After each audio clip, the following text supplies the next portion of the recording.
بسم الله الرحمن الرحيم عما يتساءلون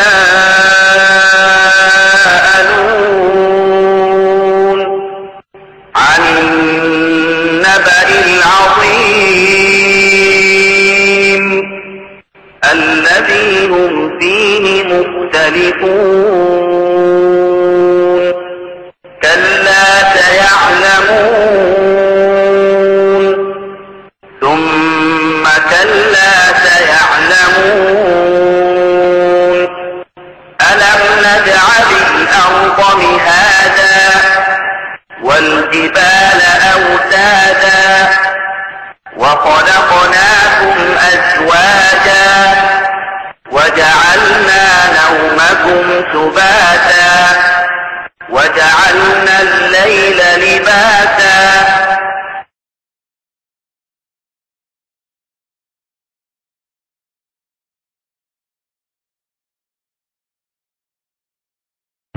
السلام عليكم ورحمة الله وبركاته. إن الحمد لله نحمده ونستعينه ونستغفره ونعوذ بالله من شرور أنفسنا ومن سيئات أعمالنا من يهده الله فلا مضل له ومن يضلله فلا هادي له وأشهد أن لا إله إلا الله وحده لا شريك له وأشهد أن محمدا عبده ورسوله. أما بعد فأعوذ بالله من الشيطان الرجيم. بسم الله الرحمن الرحيم. عما يتساءلون عن النبأ العظيم الذي هم فيه مختلفون كلا سيعلمون ثم كلا سيعلمون ألم نجعل الأرض مهادا والجبال أوتادا وخلقناكم أزواجا وجعلنا نومكم سباتا وجعلنا الليل لباسا وجعلنا النهار معاشا وبنينا فوقكم سبعا شدادا وجعلنا سراجا وهاجا وأنزلنا من المعصرات ماء ثجاجا لنخرج به حبا ونباتا وجنات ألفافا. মহান আল্লাহর সমস্ত প্রশংসা, দরুদ ও সালাম নাযিল হোক প্রিয় নবী মুহাম্মদ সাল্লাল্লাহু আলাইহি সাল্লামের উপর। আল্লাহুম্মা সাল্লি আলাইহি ওয়া আল্লাহুম্মা বারিক আলাইহি। আজকে আপনাদের সামনে তাফসীর করব সূরা আন-নাবা। সূরাতুন নাবা এই সূরা হচ্ছে আম্মা পারার প্রথম সূরা বলা যেতে পারে। আমাদের দেশীয় আমপারাকে উল্টো করে তারতিব দেওয়া হয়েছে, তাই না? যার ফলে আমার দেশের যে আমপারা বলে আলাদা করে বাচ্চাদের পড়ার জন্য মক্তবে পাওয়া যায়, তাতে প্রথম রয়েছে সূরা ফাতিহা। যে সূরা ফাতিহা সূরা বাকারা কোরআনের শুরু, আর তারপরে সূরা নাস, তারপরে ফালাক, তারপরে ইখলাস, এইভাবে তারতিব উল্টো। এই কথাটি আমরা ছাত্র জীবনে কোনোদিন চিন্তা করিনি, কিন্তু এখন চিন্তা করে দেখছি যে বিষয়টি আসলে খুব উল্টো কাজ। কারণ এই সূরার তারতিব, এরপর ইজমা হয়ে গেছে উসমান রাদিয়াল্লাহু তাআলা আনহুর জামানায়, যখন কোরআনকে একত্রিত করা হয়, কোরআনের কপি বানানো হয়। সাহাবায়ে কেরামের ইজমা হয়ে গেছিল এর উপর, মুসহাফে উসমানী যেটি। সুতরাং এই তারতিবের খেয়াল রাখাই উচিত কোরআনে কারীমের সূরার তারতিবের ক্ষেত্রে, পারার তারতিবের ক্ষেত্রে। তো জুজে আম্মা যেটি হচ্ছে কোরআনে কারীমের 63তম পারা। পারা শব্দটি কি? আমরা পারা বুঝি, পারা শব্দটি ফারসি শব্দ। পারা মানে টুকরো, জুজ মানে পার্ট আরবিতে। ওই জুজের অর্থ হচ্ছে পারা। তো আমাদের দেশের মানুষরা আম পারা বুঝি। আম পারা কোথেকে এলো? এই আম্মা থেকে। আম্মা পারা বলেন না, যদি বলতেই হয় শুদ্ধ করে তাহলে হবে আসলে কি আম্মা পারা। কারণ আল্লাহ পাক এই সূরার প্রথমে ইরশাদ করেছেন আম্মা ইয়াতাসাআলুন। এই যে আম্মা, কি বস্তু সম্পর্কে? আম্মা, আন আর যুক্ত মা। তো আন যুক্ত মা হওয়ার পরে আম্মা হয়ে গেছে, ইদগাম হয়ে আম্মা, নুন মিমে ইদগাম হয়ে গেছে। কারি সাহেবরা যারা তাজউদ সামান্য বুঝেন তারা এটি বুঝছেন। তো এই আম্মা শব্দটিতে মিমে তাসদীদ আছে।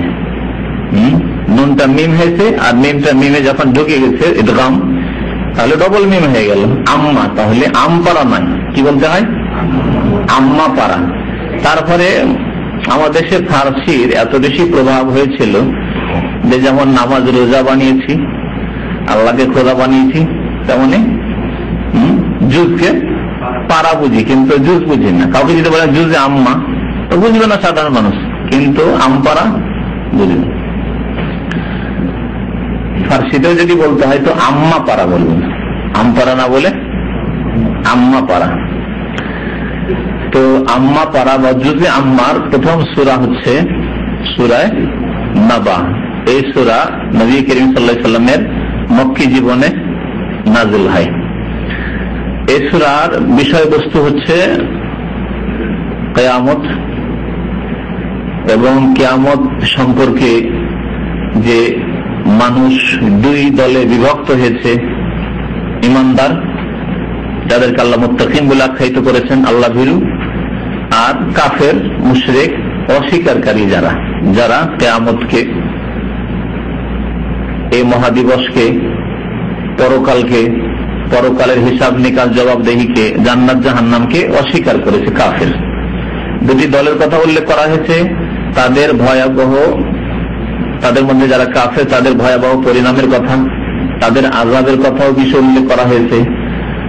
আর সাথে সাথে মুত্তাকিন আল্লাহ ভীরু যারা এই কিয়ামতের প্রতি বিশ্বাসী ঈমানদার, তাদের যে জন্য আল্লাহ পাক রব্বুল আলামিন অফুরন্ত নিয়ামত রেখেছেন তার কিছু অংশের কথা উল্লেখ করা হয়েছে। আর কিয়ামতের অবস্থার কথা উল্লেখ করা হয়েছে, কিয়ামতের দিন কি অবস্থা হবে, কিয়ামত যখন হবে পৃথিবী কিভাবে ধ্বংস হবে তার কিছু কথা উল্লেখ করা হয়েছে। এক কথায় কিয়ামত সম্পর্কীয় আলোচনা রয়েছে সূরা নাবায়। আর নাবা মানে হচ্ছে সংবাদ, নাবা মানে হচ্ছে সংবাদ। কিসের সংবাদ? কিয়ামতের সংবাদ। আর নাবাইল আযীম, মহাসংবাদের দিন হচ্ছে মহাসংবাদের দিন, যেদিন বড় সংবাদ আসবে, ছোটখাটো সংবাদ নয়। যেমন দেশে 1 লক্ষ লোক মারা গেছে, 1000 লোক এ হয়েছে, অমুক দেশে স্বাধীনতা হয়েছে, অমুক দেশে এই হয়েছে, সে হয়েছে, ভূমিকম্প হয়েছে, এগুলি বড় সংবাদ। কিন্তু আখিরাতের কিয়ামতের সংবাদের তুলনায় এগুলি ক্ষুদ্র সংবাদ। মহাসংবাদ সেই দিন আসবে, যেদিন পৃথিবী এত কিছু পৃথিবীতে রয়েছে সব কিছু ধ্বংস হয়ে যাবে।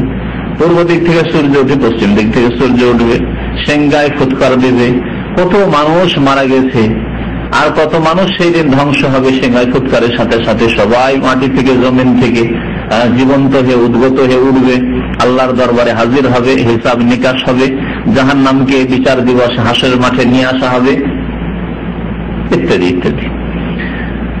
তো এই সূরা নাবার তাফসীর আপনাদের সামনে পেশ করা হবে। আর এই দিয়ে আমপারার সূরা যেগুলি রয়েছে বা আমপারার তাফসীর ইনশাআল্লাহ তাআলা আমাদের শেষ হয়ে যাবে।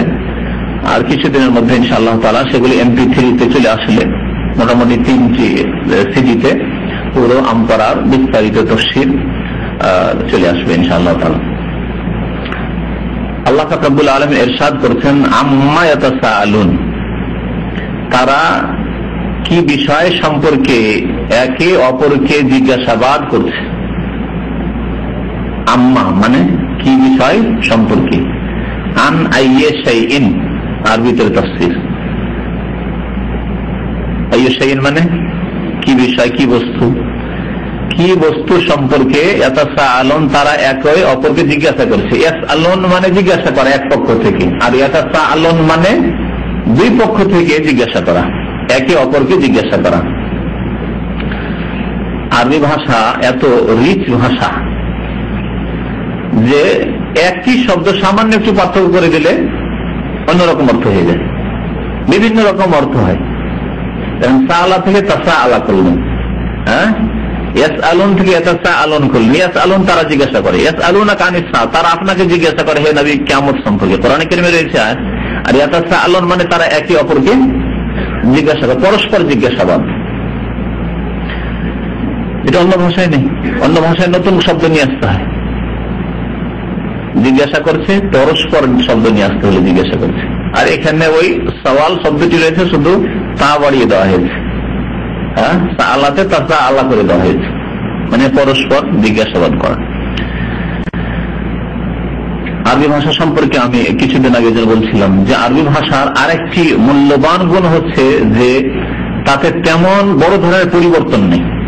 অন্য ভাষা অত্যন্ত দ্রুত পরিবর্তনশীল, অন্য যে কোনো ভাষা অত্যন্ত দ্রুত পরিবর্তনশীল।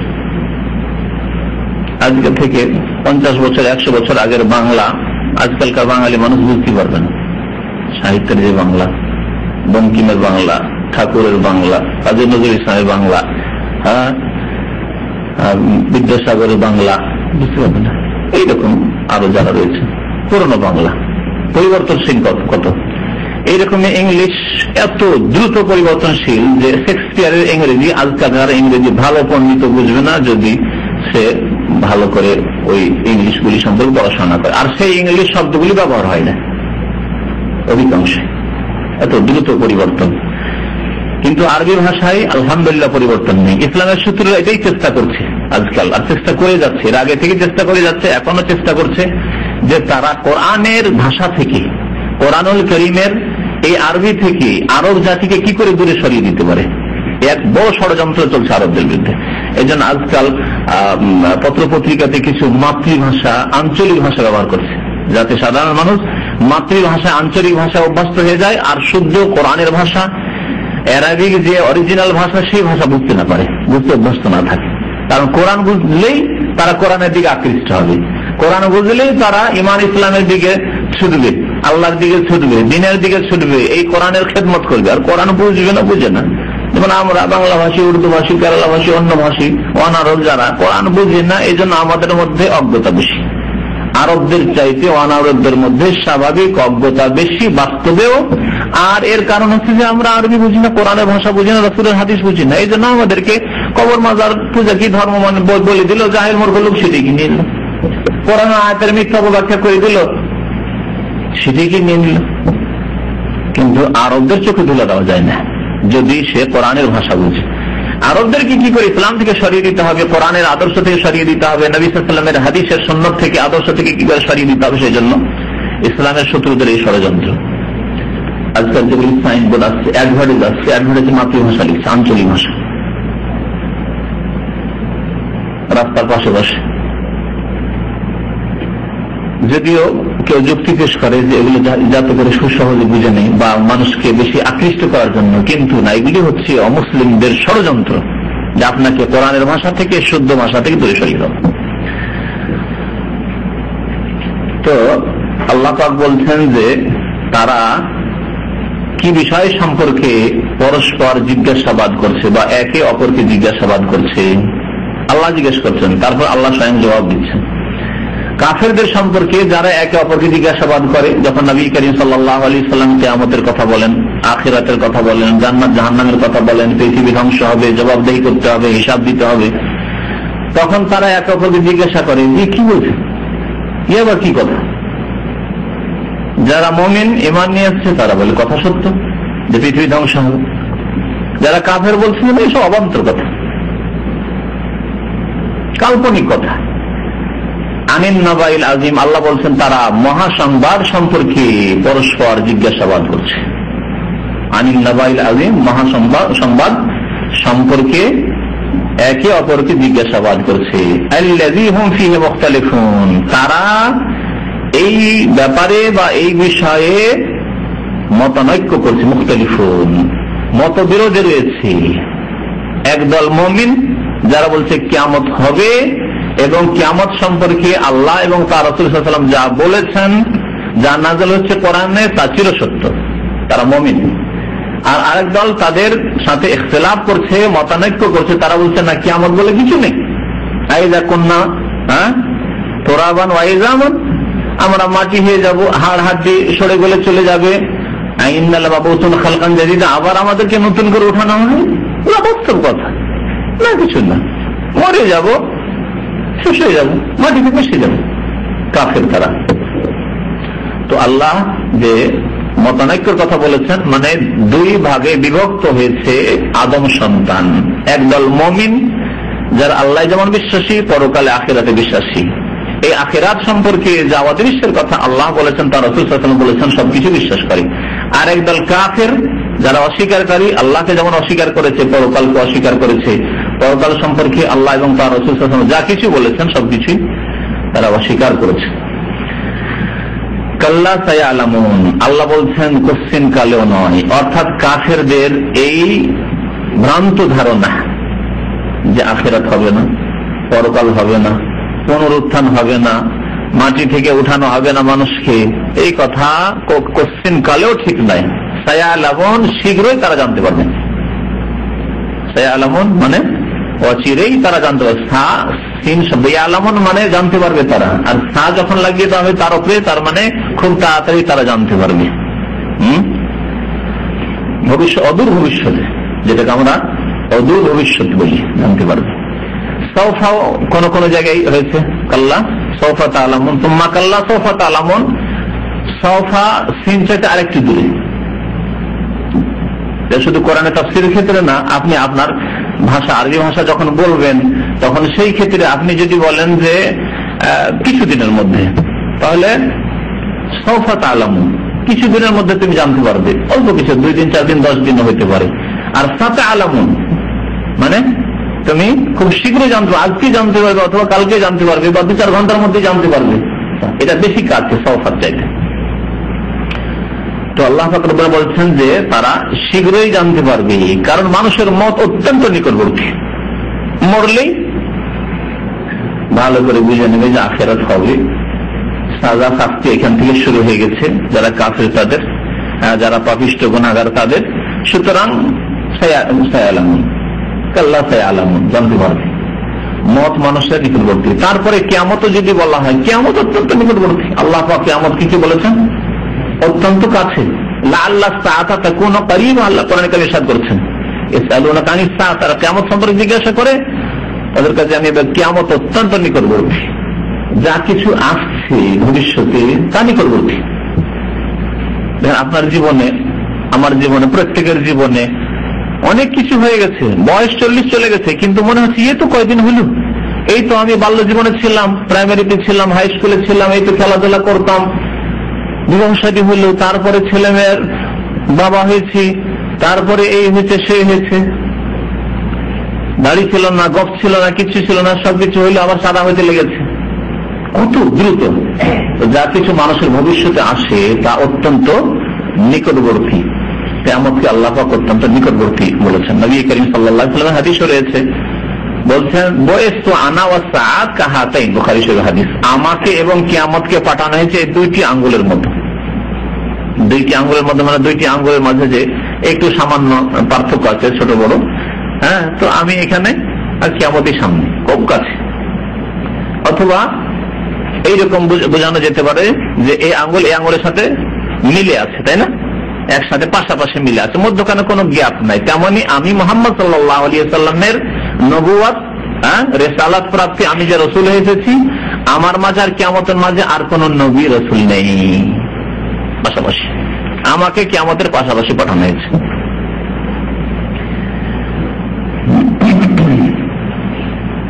কাল্লা সায়ালামুন, আল্লাহ বলছেন কোশ্চিন কালেও নয়, মানে তাদের এই ধারণা ঠিক নয় যে কিয়ামত হবে না, হিসাব হবে না, মহাদিবস মহাসংবাদ আসবে না, এই কথা ঠিক নয়। সায়ালামুন, শীঘ্রই তারা জানতে পারবে। সুম্মা, অতঃপর আবার বলছি আমি আল্লাহ, কাল্লা সায়ালামুন, কোশ্চিন কালেও এই ধারণা তাদের ঠিক নয়। সায়ালামুন, শীঘ্রই তারা জানতে পারবে। আলাম নাজআলিল আরদা মিহাদা, এখান থেকে আল্লাহ রাব্বুল আলামিন তার মহা ক্ষমতা, কুদরতে কামেলার কথা উল্লেখ করছেন, তার কিছু বহিঃপ্রকাশ, বাস্তব প্রমাণ উল্লেখ করছেন যে আল্লাহ পাক রব্বুল আলামিন তার মহা ক্ষমতায় এসব কিছু করেছেন, করতে সক্ষম। তিনি কি মানুষের মরে যাওয়ার পরে, মাটিতে মিশে যাওয়ার পরে, সরে যাওয়ার পরে, গলে যাওয়ার পরে পুনর্জীবিত করতে পারেন না? অবশ্যই পারেন। তাই আল্লাহ পাক রব্বুল আলামিন যে কিয়ামত ঘটাবেন তার দলিল স্বরূপ এসব আল্লাহর কুদরতের কথা উল্লেখ করেছেন। সেসব কুদরতের একটি হচ্ছে আলাম নাজআলিল আরদা মিহাদা। আল্লাহ বলছেন আমি আল্লাহ, যদিও বহু বচন উল্লেখ হয়েছে, নাজআল বহু বচন, মুতাকাল্লিম নয়, যারা গ্রামার বুঝেন। আজআল মানে আমি করা, আর নাজআল মানে আমরা করা। আল্লাহ পাক রব্বুল কোরআনের বহু আয়াতে বহু বচন নিজের ক্ষেত্রে উল্লেখ করেছেন। কি জন্য? সম্মানার্থে। দুনিয়ার বিশিষ্ট ব্যক্তিরা নিজেদের ক্ষেত্রে বহু বচন ব্যবহার করে থাকি। প্রধানমন্ত্রী, রাষ্ট্রপতি, যারা দেশের মালিক, বাদশাহ, রাজা, এরা যখন কোনো ঘোষণা করে নিজের পক্ষ থেকে ঘোষণা করছে, কিন্তু আমরা বলছি নাহনু, আই না বলে উই বললেন, আমি না বলে আমরা এই সিদ্ধান্ত নিয়েছি বলে না। অথচ তিনি রাষ্ট্রপতি বললে যে আমি এই সিদ্ধান্ত নিয়েছি, না, আমরা এই সিদ্ধান্ত নিয়েছি। তো দুনিয়ার বড়রা যখন নিজের ক্ষেত্রে বহু বচন ব্যবহার করে, একাই বক্তব্য রাখে, অথচ আল্লাহ পাক রব্বুল আলামিন সমস্ত সম্মানের, ইজ্জতের হকদার, তিনি বহু ক্ষেত্রে বহু বচন উল্লেখ করেছেন, বরং অধিকাংশ ক্ষেত্রে বহু বচন উল্লেখ। ইন্না আনজালনাহু ফি লাইলাতিল কদর, ইন্না নাহনু নাযালনাল কোরআন, নাহনু খালাকনাকুম, নাহনু, ইন্না, বহু বচন আল্লাহ পাক উল্লেখ করেছেন। এখানেও আলাম নাজআলিল আরদা মিহাদা, আমি কি পৃথিবীকে বা জমিনকে বসবাসযোগ্য করিনি বা বিছানা স্বরূপ করিনি। মেহাদ মানে সমতল, বিছানা যেমন সমতল থাকে, বিছানা যদি উঁচা নিচা থাকে ঘুম আসবে? উঁচা নিচা বিছানা কোনদিন ঘুম আসবে না। আর যদি কোন রকম ক্লান্ত, খুব বেশি ক্লান্ত হয়ে ঘুমান, তো ঘুমে কষ্ট ছাড়া কিছু পাবেন না। বাসে বসে, সিটে বসে, গাড়িতে বসে যে ঘুম হয়, তাতে কত শরীরে ব্যথা হয়, গাড়ি ব্যথা, কোথায় ব্যথা, হাতে ব্যথা, পায়ে ব্যথা। আল্লাহ পাক বসবাসযোগ্য করেছেন বা বিছানা স্বরূপ করেছেন। অনুবাদকরা যদি তর্জমা করে থাকে, যদি ঠিক আছে, ভাব অর্থ কেউ করেছেন, কেউ শাব্দিক অর্থ করেছেন। বিছানা স্বরূপ করেছেন, এমন বিছানা করেছেন যা বসবাসযোগ্য। আল্লাহ পাক যদি স্থির না করতেন জমিনকে, তাহলে বসবাসযোগ্য হতো না। মানুষ চলতে পারতো না, ফিরতে পারতো না, বসে থাকতে পারতো না, বাড়িঘর বানাতে পারতো না, নিজের ভোগের যে সামগ্রীগুলি রয়েছে সেগুলিকে চিবা রাখতে পারতো না। আল্লাহ পাক বসবাসযোগ্য করেছেন জমিনকে। তো যে আল্লাহ এই বিশাল জমিনকে, বিশাল পৃথিবীকে বিছানা স্বরূপ তোমাদের জন্য বানিয়ে দিয়েছেন, কত অসংখ্য মানুষ, অসংখ্য জিন্নাত, অসংখ্য ফেরেশতা, অসংখ্য পশু প্রাণী পাখি বসবাস করছে, অসংখ্য গাছপালা, পাহাড় পর্বত সবকিছু এর উপর রয়েছে। সে আল্লাহকে কিয়ামত অনুষ্ঠিত করতে পারবে না? তোমাদেরকে আবার মাটি থেকে সরে গলে যাওয়ার পরে পুনরায় তোমাদেরকে জীবিত করতে পারবেন না? অবশ্যই পারবেন। তাই আল্লাহ এই কুদরতের কথা উল্লেখ করেছেন।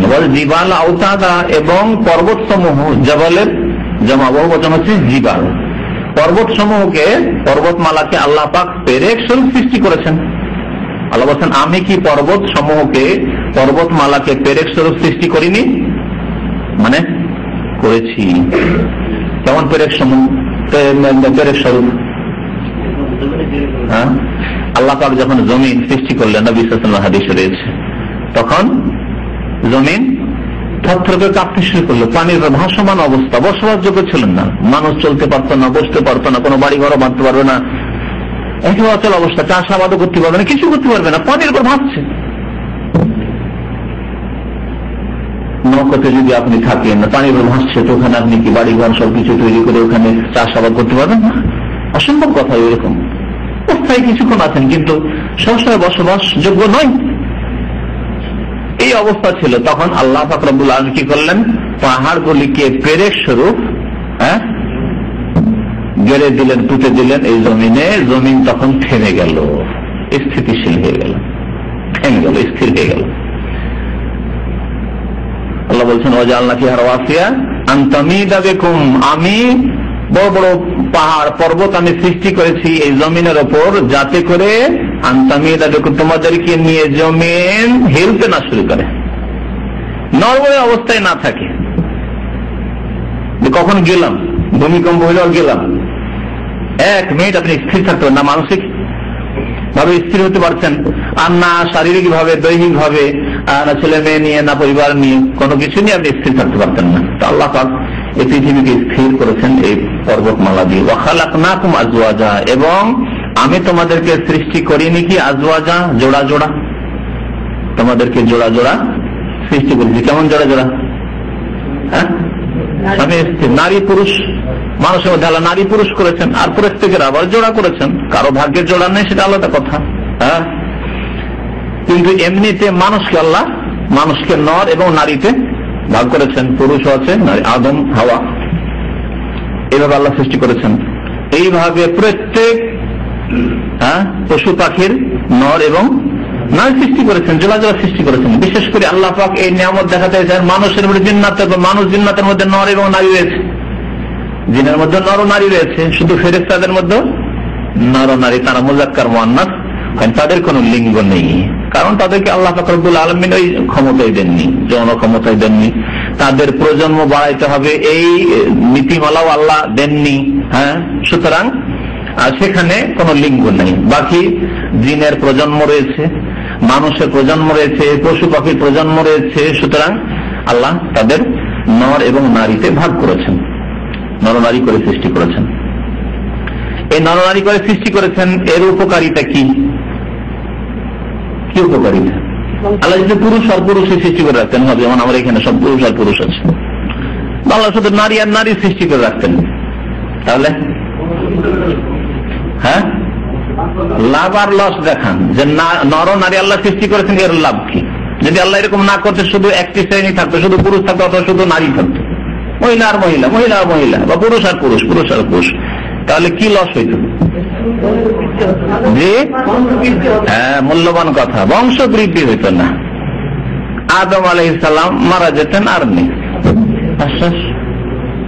আর নেই। আপনারা স্বামী স্ত্রী হয়েছেন, যদি স্বামী স্ত্রী থেকে তারপরে যদি ছেলে না হয় তা আপনার বংশ শেষ কিনা ওখানে? আর যদি আপনারও স্ত্রী না থাকতো তাহলে বাড়তো করতে, বাড়ার প্রশ্নই উঠে না।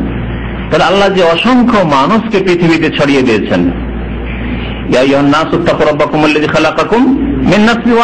একজন থেকে আল্লাহ তোমাদেরকে সৃষ্টি করেছেন, সেই আল্লাহকে ভয় করো। তারপরে তারপর তার জোড়া আল্লাহ সৃষ্টি করেছেন। এই স্বামী স্ত্রী আদম এবং হাওয়া আলাইহিস সালাম থেকে এই দুইজনের মাধ্যমে পৃথিবীতে অসংখ্য পুরুষ, রিজালান কাসীরা, অসংখ্য মহিলা আল্লাহ ছড়িয়ে দিয়েছেন। লম্বা, বেটে, খাটো, কালো, সাদা, চেপটা, মোটা, পাতলা, কত রকমের আল্লাহ সৃষ্টি করেছেন। রিজালান কাসীরা ওয়া নিসা, আল্লাহ পাক সারা পৃথিবীকে আবাদ করে দিয়েছেন এইভাবে জোড়া জোড়া সৃষ্টি করে। এই এক ফায়দা। আর একটি উপকারিতা হচ্ছে দৈহিক আর মানসিক উপকারিতা। আল্লাহ নরের জন্য নারী যদি সৃষ্টি না করতেন তো মানসিক শান্তি হইতেন না, নরের হইতো না, নারীর হইত। শুধু নারী সৃষ্টি করলো, নারী একাই শান্তি পেত না নর ছাড়া, আর শুধু নর পুরুষ সৃষ্টি করে আদম আলাইহিস সালামকে সৃষ্টি করে আল্লাহ রেখে দিলে তিনি শান্তি পেতেন না, আর তার ছেলেরা শান্তি পেত না নারীবিহীন। আল্লাহ বলছেন অমিন আয়াতিহি, সূরা রুমে আল্লাহ বলছেন অমিন আয়াতিহি, আল্লাহর একটি বড় নিদর্শন, মানে আল্লাহ পাক রব্বুল আলামিনের কুদরত, মহাশক্তির বহিঃপ্রকাশ হচ্ছে আন খালাকা লাকুম মিন আনফুসিকুম আজওয়াজা, তোমাদের থেকেই আল্লাহ তোমাদের জোড়া সৃষ্টি করেছেন। উদ্দেশ্য কি জোড়া সৃষ্টি করার? এখানে আল্লাহ বলেছেন খালাকনাকুম আজওয়াজা, ওখানে সূরা রুমে আল্লাহ কি বলছেন? তোমাদের থেকে আল্লাহ কি করেছেন? আজওয়াজা, জোড়া সৃষ্টি করেছেন। লিতাসকুনু ইলাইহা, যাতে করে তাদের কাছে গিয়ে শান্তি হাসিল করতে পারো।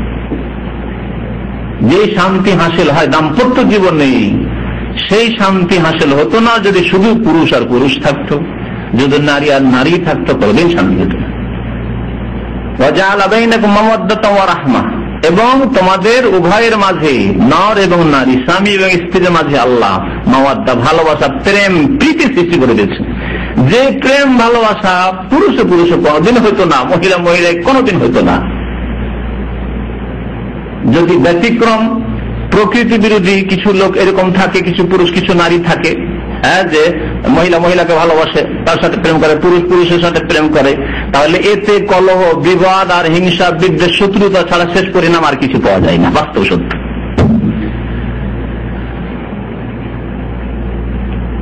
কিন্তু মানসিক শান্তি মাওয়াদ্দা হয়, রাহমা, দয়া। যে দয়া করে স্বামী স্ত্রীর উপর, স্ত্রী স্বামীর উপর, ক্লান্ত হয়েছে সারাদিন, এত তার মায়া দয়া, সে আপনার খেদমত সেবায় লেগে আছে। আপনি অসুস্থ হয়েছেন, আপনাকে ছেড়ে পালিয়ে যান, ইচ্ছা করে ছেড়ে পালিয়ে যেতে পারেন। বছরকে বছর অসুস্থ, কে এর কাছে থাকবে, লাভ কি এর কাছে থেকে? আল্লাহ এমন মায়া ভালোবাসা সৃষ্টি করে দিয়েছেন, এমন দয়া তার অন্তরে দিয়ে দিয়েছেন, আপনাকে ছেড়ে যায় না। বিছানায় পড়ে আছেন দীর্ঘদিন ধরে, তারপরে আপনি লাখ লাখ টাকা ইনকাম করছেন, ইনকাম করে স্ত্রী অসুস্থ, এই কথা চিন্তা করেন, এই অসুস্থ হয়ে রেখে লাভ কি, বিদায় করে দিয়ে আর একটা নিয়ে আসি, পিছনে 1 লাখ 2 লাখ টাকা দিয়ে অপারেশন করিয়ে লাভ কি, আর চিকিৎসা করিয়ে লাভ কি? কোনদিন এই চিন্তা করেন না। আল্লাহ পাক মাওয়াদ্দা এবং রাহমাত সৃষ্টি করেছেন। আল্লাহ যদি এই দুটি বস্তু সৃষ্টি না করতেন, ভালোবাসা, প্রীতি এবং দয়া সৃষ্টি না করতেন, তাহলে স্বামীরাও স্ত্রীদের সাথে এই ভালো আচরণ করতো না, দয়ার ভালোবাসার আচরণ করতো না, আর স্ত্রীরাও স্বামীর সাথে করতো না। যখনই দেখতো যে নিজের মানে কি বলে যেটাকে সুযোগ সুবিধা ফুরিয়ে গেছে, কেটে পড়তো। এরকম করে না। এবং তোমাদের নিদ্রাকে, ঘুমকে তোমাদের ক্লান্তি নিবারক হিসাবে সৃষ্টি করেছি। শাব্দিক অর্থ করলাম। সোবাত মানে কোন জিনিসকে কেটে দেওয়া, শেষ করে দেওয়া। তাহলে এই সোবাতার শাব্দিক অর্থের সাথে আমি যে অর্থ করলাম এর মিল কি, যে আপনার ঘুমকে, আমার ঘুমকে, এই নিদ্রাকে কি করা হয়েছে? ক্লান্তি নিবারক, ক্লান্তি দূরকারী। এই ঘুম যদি না হয় তো ক্লান্তি দূর হবে না। সারাদিন কাজ করে এসছেন, আর যেমনই খেয়ে দিয়ে বিছানায় লম্বা হয়েছেন, এমন ঘুম দিলেন, একটা লম্বা ঘুম, মাশাআল্লাহ, ফজর আগে শরীরের বেদনা, ব্যথা, ক্লান্তি সব দূর হয়ে গেছে, আবার ফ্রেশ হয়ে উঠেছেন আবার সকালে কাজ করার জন্য। আল্লাহু আকবার। আর যদি নাইট ডিউটি, রাতেও ডিউটি করেন, তারপরে কি ভেঙে পড়েছেন, ঘুম দিয়েছেন, যে ঘুমটা দিয়েছেন আর জোহরে উঠে আলহামদুলিল্লাহ আরাম পেয়ে গেছি, তাই না? হজ করেছেন যারা, তারা ভালো করে বোঝেন। হজ করার পরে যে শরীরে ব্যথা হয়, তারপরে এসে একটু 2-3টা দিন একটু ভালো করে ঘুম দিলে শরীর আলহামদুলিল্লাহ সুন্দর হয়ে গেছে। তো আল্লাহ পাক নিজেরাকে কি করেছেন? ক্লান্তি নিবারণকারী, ক্লান্তি দূরকারী। আর কেউ কেউ এর ভাব অর্থ করেছেন এই জন্য এই ক্লান্তি দূরকারী করেনি, বলেছেন ওয়াজআলনা নাওমাকুম, তোমাদের নিদ্রাকে তোমাদের আরামের উপায়, তোমাদের বিশ্রামের উপায় হিসাবে আমি সৃষ্টি করেছি। তোমাদের মধ্যে ঘুম দিয়েছি, নিদ্রা দিয়েছি, যাতে করে তোমাদের আরামের উপায় হয়, আরামের ব্যবস্থা হয়, বিশ্রামের ব্যবস্থা হয়। আল্লাহ না করে কোনো মানুষের যদি অনিদ্রার রোগ থাকে, অনেকের থাকে এরকম, মানসিক যন্ত্রণার কারণে হোক, অথবা কোনো শারীরিক যন্ত্রণার কারণে হোক, অথবা এমনিতেই হোক, ঘুমিয়ে আসে। এমন কিছু লোক আছে ঘুম পাই না, ওষুধ খেতে হয় ঘুমের জন্য, নিদ্রার ওষুধ খেতে হয়, যার সাইড এফেক্ট রয়েছে, ক্ষতি রয়েছে। নিদ্রার ওষুধ না খেলে নিদ্রে আসবে, ঘুম আসবে, কত যে কষ্ট তাদের। আর স্বাস্থ্য কত খারাপ হয়ে যাচ্ছে, বিভিন্ন রকমের রোগ এই জন্য সৃষ্টি হচ্ছে। ঘুম আল্লাহর বড় নিয়ামত, যে নিয়ামতের কথা আল্লাহ উল্লেখ করেছেন। এই ঘুম যদি আল্লাহ ছিনিয়ে নেন, কে দিতে পারে এই ঘুম? তাই আল্লাহ পাকের এই কুদরত এবং আল্লাহ পাকের এই নিয়ামতের কথা স্মরণ করিয়ে দিয়েছেন বান্দাকে। ওয়াজআলনা লাইলা লিবাসা, এবং রাতকে তোমাদের আবরণ স্বরূপ সৃষ্টি করেছেন। আল্লাহকে তোমাদের রাতকে আবরণ স্বরূপ সৃষ্টি করেননি, ওই আগের কথার উপর যদি আফ করেন, যেটা আফ বলা আরবি গ্রামারে, আলাম নাজআলিল আরদা মিহাদার উপর। ওয়াজআলনা লাইলা লিবাসা, এবং আমি আল্লাহ কি রাতকে আবরণ স্বরূপ সৃষ্টি করিনি? হ্যাঁ, জি হ্যাঁ, আল্লাহ তুমি আমাদের জন্য রাতকে আবরণ স্বরূপ সৃষ্টি করেছো।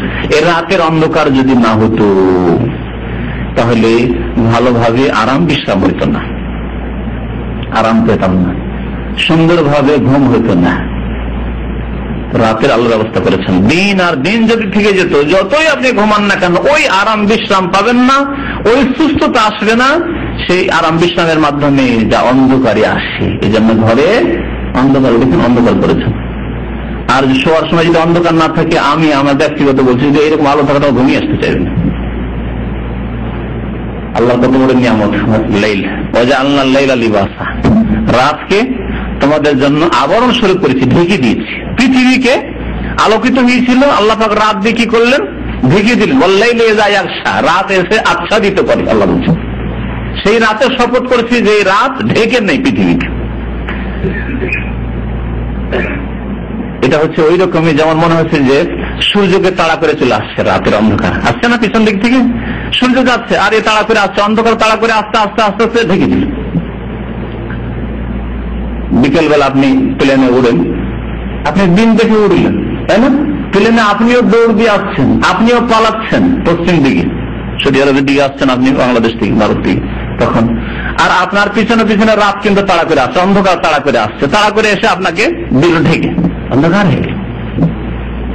আপনি দিনে বেরিয়েছেন, যদি আপনি ওর চাইতে বেশি, রাতের চাইতে বেশি পালাতে পারতেন, তাহলে দিনে দিনে আপনি এসে নেমে যেতেন, কিন্তু নামতে পারছেন না তো, রাতে যাচ্ছেন না রাস্তায়।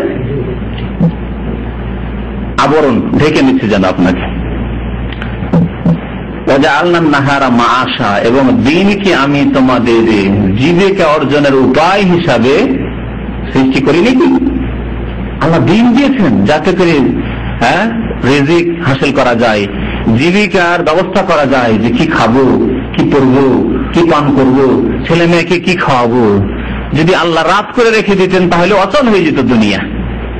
আজকে বিদ্যুতের যুগে হয়তো অনেকে এতদূর কল্পনা করতে পারছেন না, বিদ্যুৎ তাতে কত খরচ চিন্তা করেন। তারপরে শহরে শতকরা কজন লোক বাস করে? অধিকাংশ মানুষ সারা বিশ্বে গ্রাম এলাকায় বাস করে, যেখানে বিদ্যুতের ব্যবস্থা নেই। যেখানে বিদ্যুতের ব্যবস্থা আছে সেখানে বিদ্যুতের লোডশেডিং তো জানাই আছে, তাই না? তাহলে শুধু আলো করে কি দুনিয়ার কাজকর্ম সব চলতো? মাঠে ঘাটের কাজ চলতো, চাষাবাদের কাজ চলতো। আর চাষাবাদ মাঠে ঘাটের কাজ না চললে তো মানুষ মনে হালাত হয়ে যেত। ধান আসতো না, চাল আসতো না, ডাল আসতো না, গম আসতো না, বুট আসতো না, কি খেয়ে মানুষ বাঁচতো? শহরের লোক টাকা পয়সা খেয়ে অফিসে বসে বসে সব হালাত হয়ে যেত। আল্লাহ বলছেন ওয়াজআলনা নাহারা, আমার এই নিয়ামত তোমাদের উপর রয়েছে, আর আমি এই কুদরতের মালিক যে রাতকে দূরীভূত করে আমি দিন নিয়ে আসি, তোমাদের জন্য আলোকিত করি, যাতে তোমাদের জীবিকার অর্জনের ব্যবস্থা হয়। ওয়াবানাইনা ফাওকাকুম সাবআন শিদাদা, আমি তোমাদের মাথার ওপর 7টি মজবুত আকাশ তৈরি করেছি। সাবআন 7টি, আর শিদাদ মানে মজবুত। 7টি মজবুত কি তৈরি করেছেন? আকাশ। 7টি মজবুত আকাশ তৈরি করেছি। একটি নয়, দুইটি নয়, একটি আকাশ। কত বিশাল আকাশ! 7টি আকাশ আল্লাহ পাক রব্বুল আলামিন, সাবা সামাওয়াতিন তিবাকা, এক আসমানের উপর আরেক আসমান, এক আসমানের উপর আরেক আসমান, 7 আসমান আল্লাহ পাক রব্বুল আলামিন বিশাল শক্তিশালী মজবুত আসমান তৈরি করেছেন, যাতে হাজার হাজার বছর হয়ে যাচ্ছে, কোনো ফাটল নেই, কোনো রিপেয়ারিং নেই, মেরামত নেই, কোন জায়গায় যাচ্ছে ভাঙতে যাচ্ছে, বাঁধ ভেঙে যাচ্ছে, রোড ভেঙে যাচ্ছে, বিল্ডিং ভেঙে পড়তে যাচ্ছে, নতুন করে আবার তৈরি করতে হবে, এরকম কিছু আছে? আল্লাহ কত মজবুত আনশিদ আদা সত্য মজবুত 7টি আকাশ আমাদেরকে কি তৈরি করেনি? এগুলি যদি থেমে না থাকতো, ভেঙে পড়ে যেত, কি অবস্থা হতো?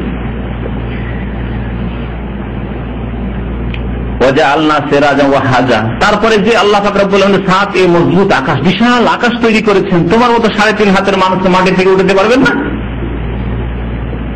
যারা পরকাল পুনরুত্থানকে অস্বীকার করেছে তাদেরকে এই শিক্ষা দেওয়ার জন্য আল্লাহ 7 আকাশের সৃষ্টির কথা উল্লেখ করেছেন।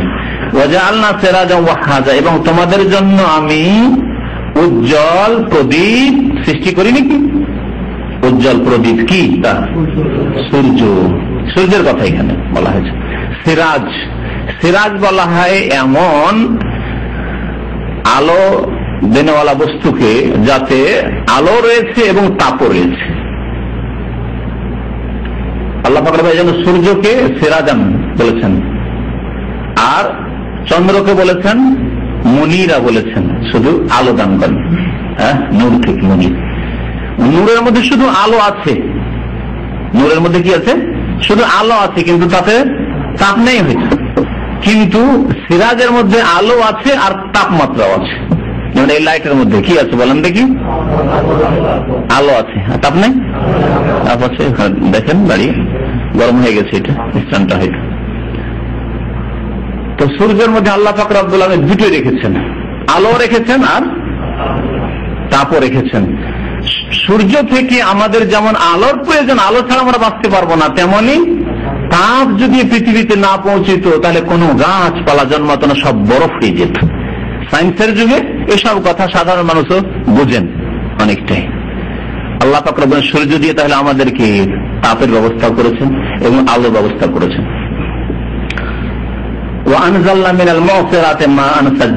এবং আমি মেঘমালা থেকে, মুসিরাত মানে মেঘমালা, সাহাব, মেঘমালা থেকে আমি নাজিল করে থাকি। আমি কি নাজিল করি না? আমি অবতীর্ণ করি না, বর্ষণ করি না কি? মান সাজ্জাজা, মান সাজ্জাজা মানে হচ্ছে মুষলধার বৃষ্টি। মান মানে পানি, মুষলধার পানি, অফুরন্ত পানি।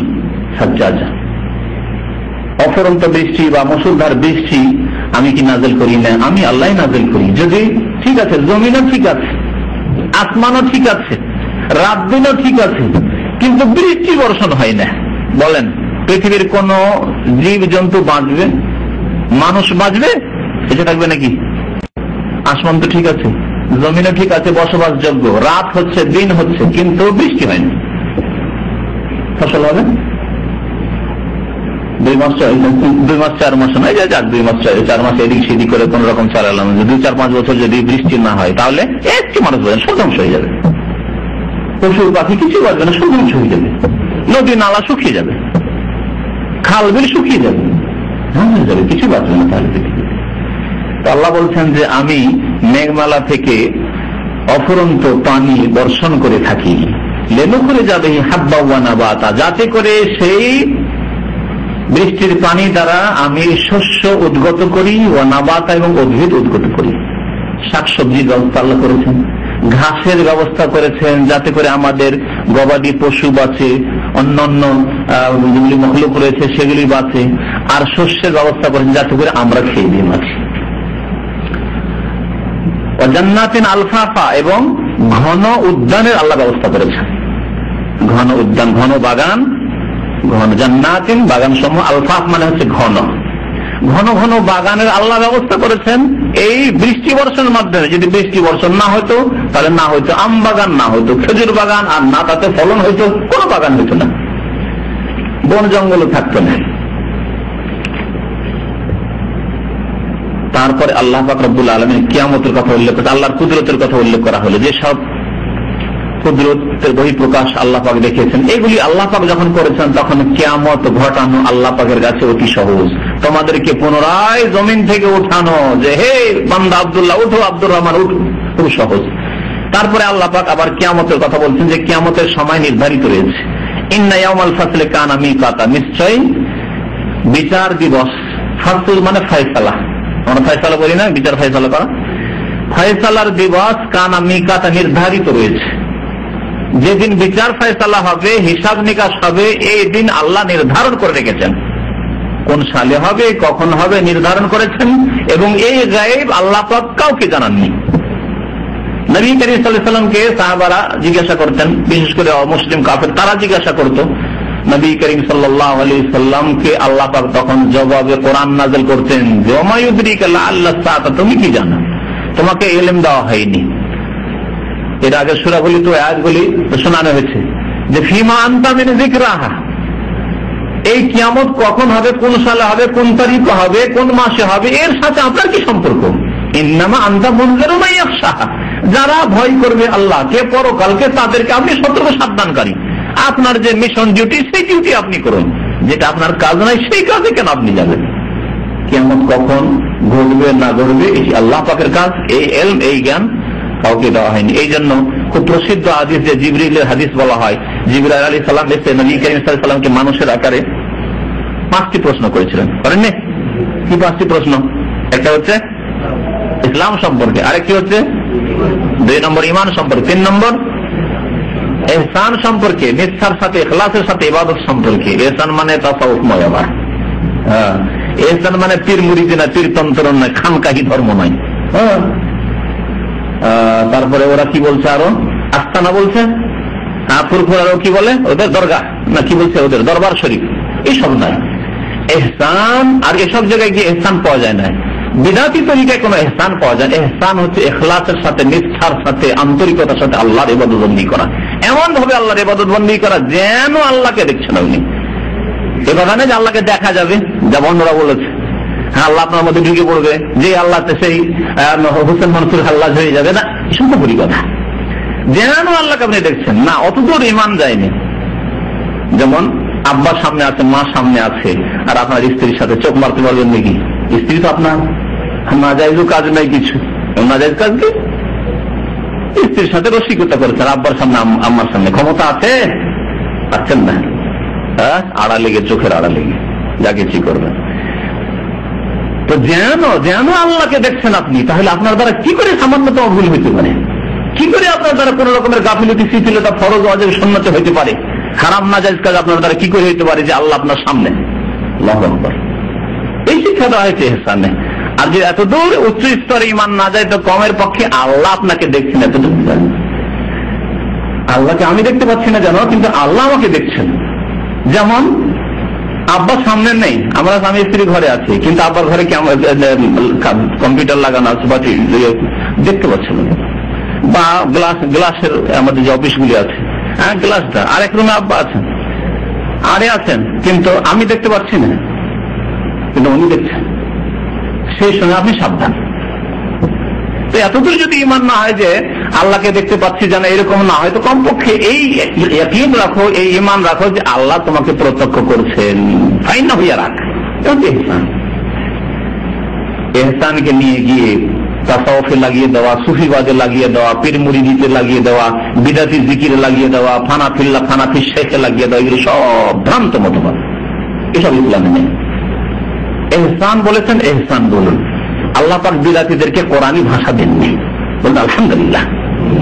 আমি খুব শুকরিয়া আদায় করি যে আলহামদুলিল্লাহ তাসাউফ পন্থী পীরপন্থীরা কোরআনী ভাষা পায়নি। তারা কোরআনে কারিমে কোথাও তাসাউফ শব্দ নেই, সুফিয়াত নেই, হাদিসে কোথাও তাসাউফ শব্দ নেই, বিদাতি শব্দ তারা গড়েছে। কোরআন এবং হাদিসে ইহসান আছে, আল্লাযীনা হুম মুহসিনুন, ইন্নাল্লাহা মাআল মুহসিনিন ওয়া আন্নাল্লাহা মাআল মুহসিনিন। মুহসিনিন আছে, ইহসান আছে।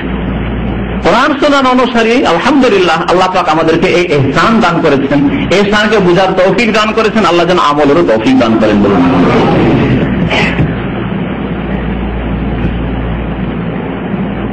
কি বলছিলাম যে কিয়ামতের দিন কি রয়েছে, নির্ধারিত রয়েছে। কানা মিকাতা, ওয়াক্ত থেকে হচ্ছে মিকাত, ওয়াক্ত সময়, মিকাত মানে সময় নির্ধারিত রয়েছে।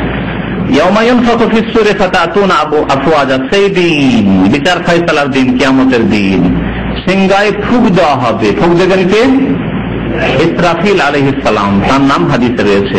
ফাতাতুনা আফওয়াজা, তখন তোমরা দলে দলে উপস্থিত হবে, আগমন করবে। তাতুনা মানে আসা, তোমরা আসবে, আফওয়াজা দলে দলে। ইয়াদখুলুনা ফি দীনিল্লাহি আফওয়াজা, সূরা নাসর রয়েছে, তাই না? যখন মক্কা বিজয় হয়ে যাবে তখন মানুষকে দেখবে কি, যে দলে দলে তারা ইসলামে প্রবেশ করছে, দীক্ষিত হচ্ছে, কালিমায় পড়ে মুসলমান হচ্ছে। ইয়াদখুলুনা ফি দীনিল্লাহি আফওয়াজা মানে দলে দলে, এখানেও আছে ফাতাতুন আফওয়াজা, তোমরা নিজ নিজ কবর থেকে, যে যেখানে মরেছো, যে যেখানে কবরস্থ হয়েছো, যে যেখানে আছো সেখান থেকে দলে দলে উঠে আসবে। ওয়াফতিহাতিস সামাউ, সেই দিন আকাশকে খুলে দেওয়া হবে, আকাশের দরজা খুলে দেওয়া হবে। আর একটি দরজা না, ফাকানাত আবওয়াব, অসংখ্য আকাশের দরজা হয়ে যাবে, বহু দরজা বিশিষ্ট আকাশ হয়ে যাবে। প্রথম আকাশ বহু দরজা বিশিষ্ট হবে, কারণ তাফসীরকারগণ লিখেছেন যে আকাশে অসংখ্য ফেরেশতা আছেন। ওই অসংখ্য ফেরেশতা আছে যে কত দরজা লাগে। এই সারা পৃথিবীর মানুষকে যদি কোথাও ঢোকাইতে হয়, তাহলে সারা পৃথিবীর কত কোটি কোটি মানুষের জন্য কত দরজার প্রয়োজন রয়েছে।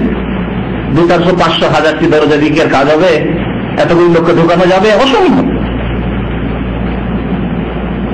মেনা মুজদালিফা থেকে আরাফা যেতে 12টি রাস্তা, তারপরে আরাফার দিনের ভিড় দেখে না,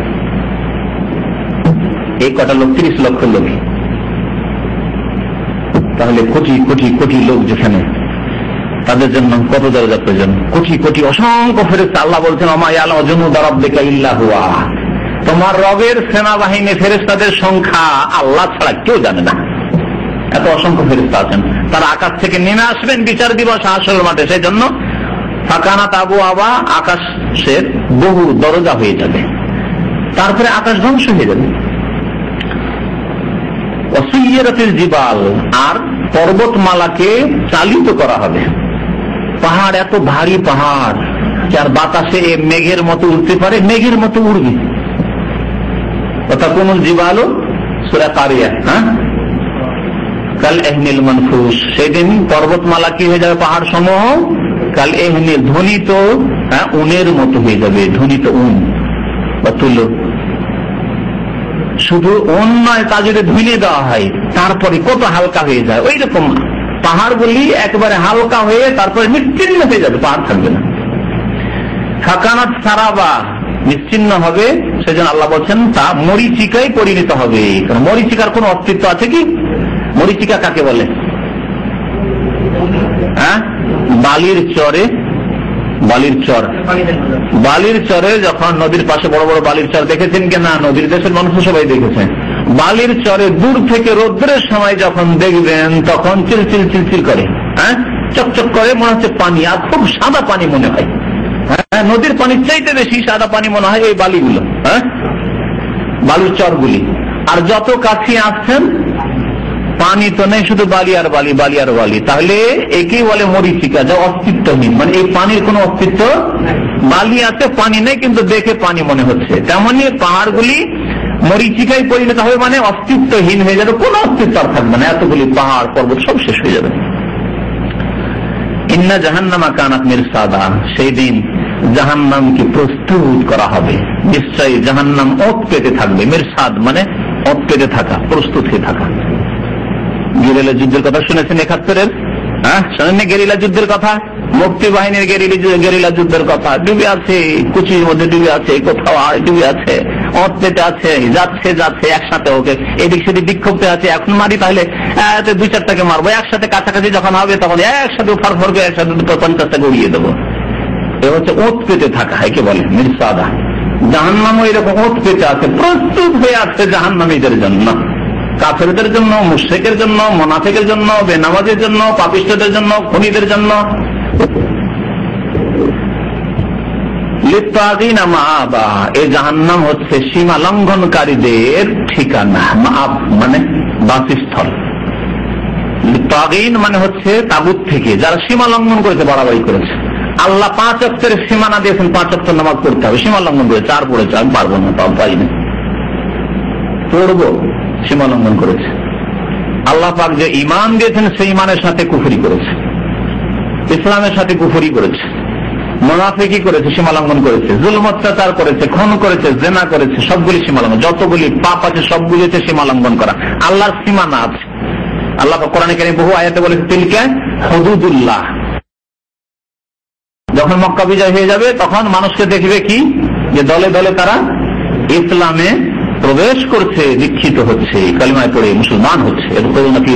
আফওয়াজা মানে দলে দলে, এখানেও আছে ফাতাতুন আফওয়াজা, তোমরা নিজ নিজ কবর থেকে, যে যেখানে মরেছো, যে যেখানে কবরস্থ হয়েছো, যে যেখানে আছো সেখান থেকে দলে দলে উঠে আসবে। অফতিহাতিস সামাও, সেই দিন আকাশকে খুলে দেওয়া হবে, আকাশের দরজা খুলে দেওয়া হবে। আর একটি দরজা না, ফাকানাত আবওয়াব, অসংখ্য আকাশের দরজা হয়ে যাবে, বহু দরজা বিশিষ্ট আকাশ হয়ে যাবে। প্রথম আকাশ বহু দরজা বিশিষ্ট হবে, কারণ তাফসীরকারগণ লিখেছেন যে আকাশে অসংখ্য ফেরেশতা আছেন, ওই অসংখ্য ফেরেশতা আছে, যা কত দরজা লাগে। এই সারা পৃথিবীর মানুষকে যদি কোথাও ঢোকাইতে হয়, তাহলে সারা পৃথিবীর কত কোটি কোটি মানুষের জন্য কত দরজার প্রয়োজন রয়েছে। 200, 400, 500, 1000টি দরজা দিয়ে আর কাজ হবে? এতগুলো লোককে ঢোকানো যাবে? অসম্ভব। মেনা মুজদালিফা থেকে আরাফা যেতে 12টি রাস্তা, তারপরে আরাফার দিনের ভিড় দেখে না, এই কটা লোক 30 লক্ষ লোক, তাহলে কোটি কোটি কোটি লোক যেখানে, তাদের জন্য কত দরজা প্রয়োজন, কোটি কোটি অসংখ্য ফেরেশতা। আল্লাহ বলছেন ওমা ইয়ালামু জুনুদা রাব্বিকা ইল্লা হুয়া, তোমার রবের সেনাবাহিনী ফেরেশতাদের সংখ্যা আল্লাহ ছাড়া কেউ জানে না। এত অসংখ্য ফেরেশতা আছেন, তারা আকাশ থেকে নেমে আসবেন বিচার দিবস হাসরের মাঠে। সেই জন্য ফাকানাত আবওয়াবা, আকাশের বহু দরজা হয়ে যাবে, তারপরে আকাশ ধ্বংস হয়ে যাবে। ওয়াসুইয়ারাতিল জিবাল, আর পর্বতমালাকে চালিত করা হবে। পাহাড় এত ভারী পাহাড়, যার বাতাসে মেঘের মতো উঠতে পারে, মেঘের মতো উড়বে। ওয়াতাকুনুল জিবালু, সূরা কারিয়া, কাল এহনিল মানফুস, সেদিন পর্বতমালা কি হয়ে যাবে, পাহাড় সমূহ কাল এহনিল, ধ্বনিত উনের মতো হয়ে যাবে, ধ্বনিত উন বা তুলো। শুধু উন নয়, তা যদি ধুইয়ে দেওয়া হয় তারপরে কত হালকা হয়ে যায়। ওই রকম পাহাড়গুলি একেবারে হালকা হয়ে তারপরে নিশ্চিন্ন হয়ে যাবে, পাহাড় থাকবে না। ফাকানাত সারাবা, নিশ্চিন্ন হবে। সেজন্য আল্লাহ বলছেন তা মরীচিকায় পরিণত হবে। কারণ মরীচিকার কোন অস্তিত্ব আছে কি? মরীচিকা কাকে বলে? বালির চরে, বালির চর, বালির চরে যখন নদীর পাশে বড় বড় বালির চর দেখেছেন কি না? নদীর দেশের মানুষ সবাই দেখেছেন। বালির চরে দূর থেকে রোদ্রের সময় যখন দেখবেন তখন চিলচিল চিলচিল করে, চকচক করে, মনে হচ্ছে পানি, আর খুব সাদা পানি মনে হয়। হ্যাঁ, নদীর পানির চাইতে বেশি সাদা পানি মনে হয় এই বালিগুলো, হ্যাঁ, বালুর চরগুলি। আর যত কাছে আসছেন পানি তো নেই, শুধু বালি আর বালি, বালি আর বালি। তাহলে একে বলে মরীচিকা, যা অস্তিত্বহীন, মানে এই পানির কোনো অস্তিত্ব, বালি আছে পানি নেই কিন্তু দেখে পানি মনে হচ্ছে। তেমনি পাহাড়গুলি মরীচিকায় পরিণত হবে, মানে অস্তিত্বহীন হয়ে যাবে, কোনো অস্তিত্ব আর থাকবে না, এতগুলি পাহাড় পর্বত সব শেষ হয়ে যাবে। ইন্না জাহান্নামা কানাত মিরসাদা, সেই দিন জাহান্নামকে প্রস্তুত করা হবে, নিশ্চয়ই জাহান্নাম ওত পেতে থাকবে। মিরসাদ মানে ওত পেতে থাকা, প্রস্তুত হয়ে থাকা। গেরিলা যুদ্ধের কথা শুনেছেন 71-এর? হ্যাঁ, শোনেন গেরিলা যুদ্ধের কথা, মুক্তি বাহিনীর গেরিলা যুদ্ধের কথা। ডুবে আছে, কুচির মধ্যে ডুবে আছে, কোথাও ডুবে আছে, ওত পেতে আছে, যাচ্ছে যাচ্ছে একসাথে, ওকে এদিক সেদিক বিক্ষোভ আছে, এখন মারি তাহলে 2-4টাকে মারবো, একসাথে কাছাকাছি যখন হবে তখন একসাথে ফর করে একসাথে 50টাকে উড়িয়ে দেবো। এ হচ্ছে ওত পেতে থাকা, একে বলে মিরসাদা। জাহান্নামও এরকম ওত পেতে আছে, প্রস্তুত হয়ে আছে জাহান্নামীদের জন্য, কাফেরদের জন্য, মুশরিকের জন্য, মুনাফিকের জন্য, বেনামাজের জন্য, পাপিষ্ঠদের জন্য, খুনিদের জন্য। লিত্তাগিনা মাআবা, এই জাহান্নাম হচ্ছে সীমা লঙ্ঘনকারীদের ঠিকানা। মাআব মানে বাসস্থল। লিত্তাগিন মানে হচ্ছে তাগুত থেকে যারা সীমা লঙ্ঘন করেছে, বাড়াবাড়ি করেছে। আল্লাহ 5 ওয়াক্তের সীমানা দিয়েছেন, 5 ওয়াক্ত নামাজ পড়তে হবে, সীমা লঙ্ঘন করে 4 পড়েছে, আমি পারবো না, পাই না, পড়বো, সীমা লঙ্ঘন করেছে। আল্লাহ পাক যে ঈমান দিয়েছেন সেই ঈমানের সাথে কুফরি করেছে, ইসলামের সাথে কুফরি করেছে, মুনাফিকি করেছে, সীমা লঙ্ঘন করেছে, জুলম অত্যাচার করেছে, খুন করেছে, জিনা করেছে, সবগুলি সীমা লঙ্ঘন। যতগুলি পাপ আছে সবগুলি হচ্ছে সীমা লঙ্ঘন করা। আল্লাহর সীমানা আছে। আল্লাহ পাক কোরআনে কারীমে বহু আয়াতে বলেছে তিলকা হুদুদুল্লাহ। আল্লাহ পাক বিধিবিধান বর্ণনা করার পরে বলছেন এই হচ্ছে আল্লাহর সীমানা, হুদুদ মানে বর্ডার, আল্লাহ পাকের সীমানা। ফালা তাতাদুহা, আল্লাহর এই সীমানা পার করিও না, সীমা লঙ্ঘন করিও না। সীমা লঙ্ঘন করলে কি হবে? লিত্তাগিনা মাআবা, সীমা লঙ্ঘনকারীর বাসস্থল হবে এই জাহান্নাম। লাবিসিনা ফিহা আহকাবা, সেই জাহান্নামে তারা যুগ যুগান্তর ধরে অবস্থান করবে। লাবিসিনা মানে অবস্থান করা, ফিহা ওই জাহান্নামে, আহকাবা হিকবাতুন জামা, আহকাব মানে দীর্ঘকাল, দীর্ঘকাল থাকবে। কাফের হয় তাহলে চিরকাল থাকবে, যুগ যুগান্তর ধরে। আর যদি কাফের না হয়, মুশরিক না হয়, মুনাফিক ইতিকাদে বিশ্বাসের মুনাফিক না হয়, বেনামাজি না হয়, কারণ বেনামাজি হওয়া কুফরি, যদি কুফরি না করে মরে, যদি ফাসিকি পাপ করে মরে, তাহলে দীর্ঘকাল থাকবে, দীর্ঘকাল থাকবে জাহান্নামে, যদি আল্লাহ পাক মাফ না করেন, তওবা না হয়ে থাকে। আহকাবা, কোন কোন তাফসীরকারগণ এই আহকাবের একে আমাদের দেশের ভাষায়, ওই ফাজাইল আমলের ভাষায় হুকবা, 80 হুকবা শুনেছেন না? 1 ওয়াক্ত নামাজ ছাড়লে 80 হুকবা জাহান্নাম। ওই যে আহকাবা, এখান থেকে ওই হুকবা করেছে, ওটাকে হেকবাতনে জমা হচ্ছে, আহকাব তো হুকবা করেছে। আর হুকবার তার আবার তফসির করে, এগুলি তফসির বা ভিত্তিহীন তফসির। দীর্ঘকাল, যুগ যুগান্তর ধরে, এক যুগ দীর্ঘকালকে বলা হয় হুকবা, আর আহকাব বলা হয়েছে বহুকাল। লা ইয়াযুকুনা ফিহা বারদান ওয়ালা শারাবা, সেই জাহান্নামে তারা আস্বাদন গ্রহণ করবে না, না শীতলের, ওয়ালা শারাবা না পানীয় বস্তু। যা তাদেরকে পান করতে দেওয়া হবে তা ঠান্ডাও হবে না, কারণ পানি পান করার উদ্দেশ্য কি? হ্যাঁ, পিপাসা দূর করা। আর শীতলতা ঠান্ডা হওয়া, পিপাসা দূর হবে গরম পানি দিয়ে।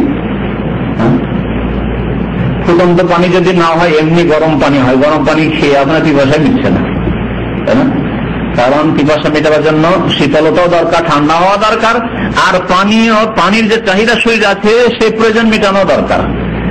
জাহান্নামে গিয়ে না সেখানে শীতলতা পাবে, আর না কি হবে, না পানীয় বস্তু পাবে যে পানি পান করে পানির চাহিদা মিটবে।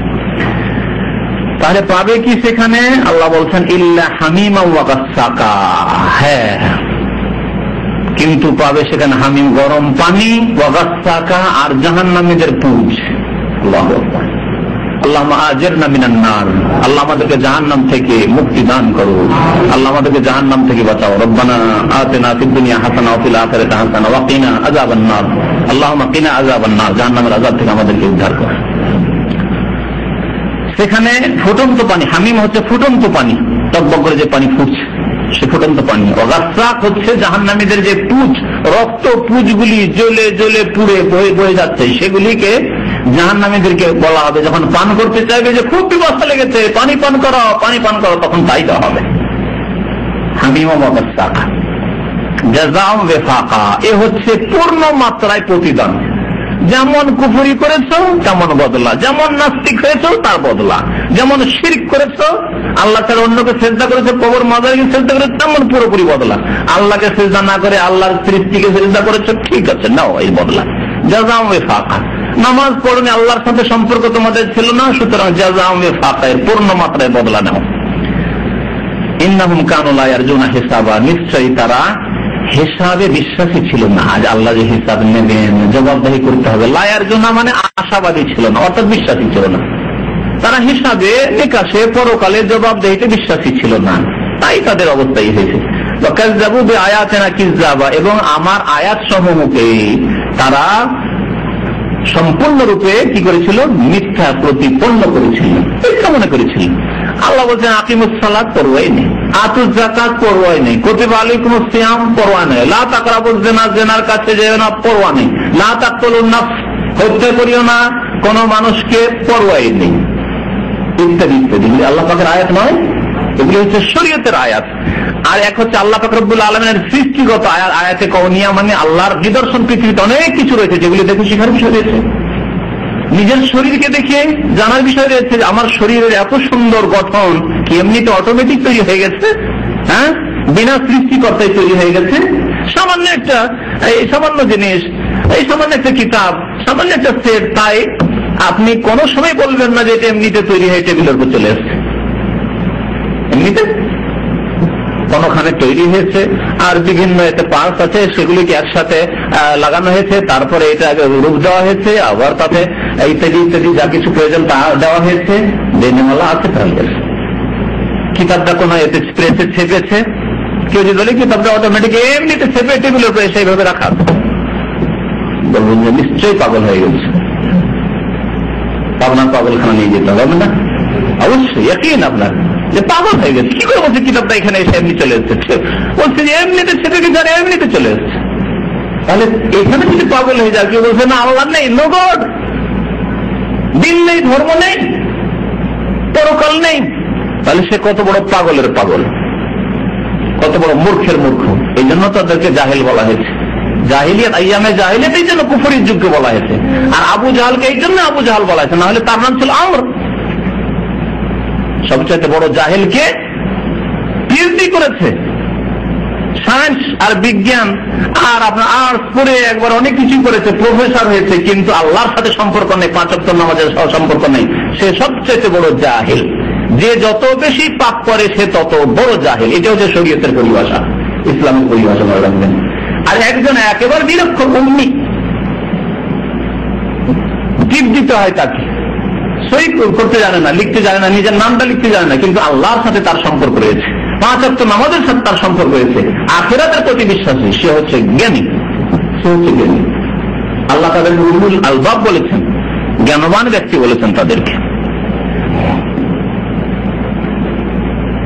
আল্লাহ পাক বলেছেন ওয়াকুল্লা শাইইন আহসাইনাহু কিতাবা, আর প্রত্যেক বস্তুকে আমি তাদের আমলনামায় কিতাবে লিপিবদ্ধ করে রেখেছি। আমি আল্লাহ আমার ফেরেশতাদেরকে দিয়ে কি করে রেখেছি?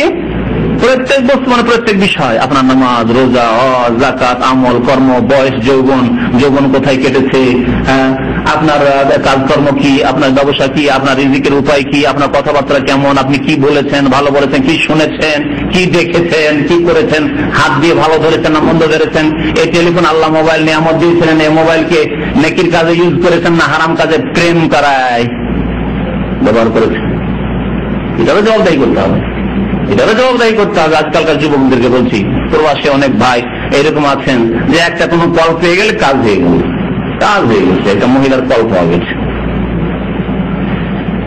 জবাবদাহি প্রত্যেক নিয়ামত সম্পর্কে জবাব দিতে হবে। আল্লাহ পাক কোরআনের এমন একটি সূরা বলেছেন, মুখস্থ আছে, সুম্মা লা তুসআলুন্না ইয়াওমাইযিন আনিন নাঈম, অতঃপর অবশ্যই অবশ্যই তোমরা জিজ্ঞাসিত হবে সেই দিন, এই কিয়ামতের দিনে, আনিন নাবাইল আদিন। হ্যাঁ, মহাসংবাদের দিবসে সেই দিন জিজ্ঞাসিত হবে আমি নাইম, প্রত্যেকটি নিয়ামত সম্পর্কে।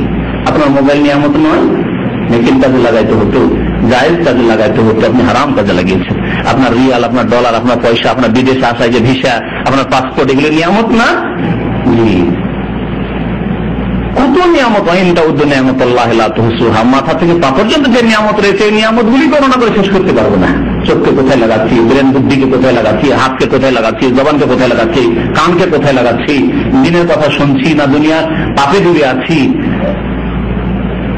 জি, প্রত্যেক বস্তুকে, প্রত্যেক বিষয়কে আমি আল্লাহ কিতাবে লিপিবদ্ধ করে রেখেছি, গণনা করে লিপিবদ্ধ করা আছে। ফাজুকু, আল্লাহ পাক কাফেরদেরকে সম্বোধন করে বলেন ফাজুকু, হে জাহান্নামীরা তোমরা আস্বাদন গ্রহণ করতে থাকো, মজা চাকতে থাকো। খুব সহজ ভাষায় বলছি, ফাজুকু মানে মজা চাক করেছিস, এরকম পাপ, চোর চুরি করেছে আর খুব মার দেওয়া হচ্ছে, গ্রামের লোক গণপিটুনি দিচ্ছে আর বলছে খুব মজা, মজা লাগছে। জি, আল্লাহ বলছেন ফাজুকু, মজা চাখো, ফালান নাযীদাকুম ইল্লা আযাবা, তোমাদের একমাত্র আযাব ছাড়া অন্য কিছুকে আমি বৃদ্ধি করবই না, একমাত্র আযাবই বৃদ্ধি করব। আল্লাহু আকবার। এই আয়াত যখন নাযিল হলো, আব্দুল্লাহ বিন আমর ইবনে আস রাদিয়াল্লাহু তাআলা আনহু বর্ণনা করে হাদিসটি তাফসীরে কাসির আছে। আব্দুল্লাহ বিন আমর বলছেন লাম ইয়ানজিল আলা আহলিন নার আয়াতান আশাদ্দু মিন হাযিহিল আয়াত, জাহান্নামীদের সম্পর্কে বহু আয়াত কোরআনে কারীমে রয়েছে, এই আয়াতের চাইতে শক্ত শাসানিমূলক আয়াত আর কোরআনে কোথাও নাযিল হয়নি। জাহান্নামের এই আশা করতে পারে যে হতে পারে 2-4 বছর পরে, 10 বছর পরে, 1000 বছর পরে, 10,000, 20,000, 1 লাখ বছর পরে কোনদিন হয়তো আযাব থেকে রেহাই পাবো, জান্নাতে আসবো। আল্লাহ কি বলতেন? ফাজুকু, আস্বাদন গ্রহণ করতে থাকো, মজা পেতে থাকো। মজা লাগছে? ফালান নাযীদাকুম ইল্লা আযাবা, আযাব ছাড়া আর কিছুই আমি বৃদ্ধি করব না, দয়া বৃদ্ধি করব না তোমাদের জন্য, তোমাদের জন্য আরাম বৃদ্ধি করব না, তোমাদেরকে জাহান্নাম থেকে উঠিয়ে নিয়ে আসবো না। ফালান নাযীদাকুম ইল্লা আযাবা, আযাব ছাড়া আর কিছু তোমাদের বৃদ্ধি হবে না, এর চেয়ে শক্ত আযাব আর কিছু।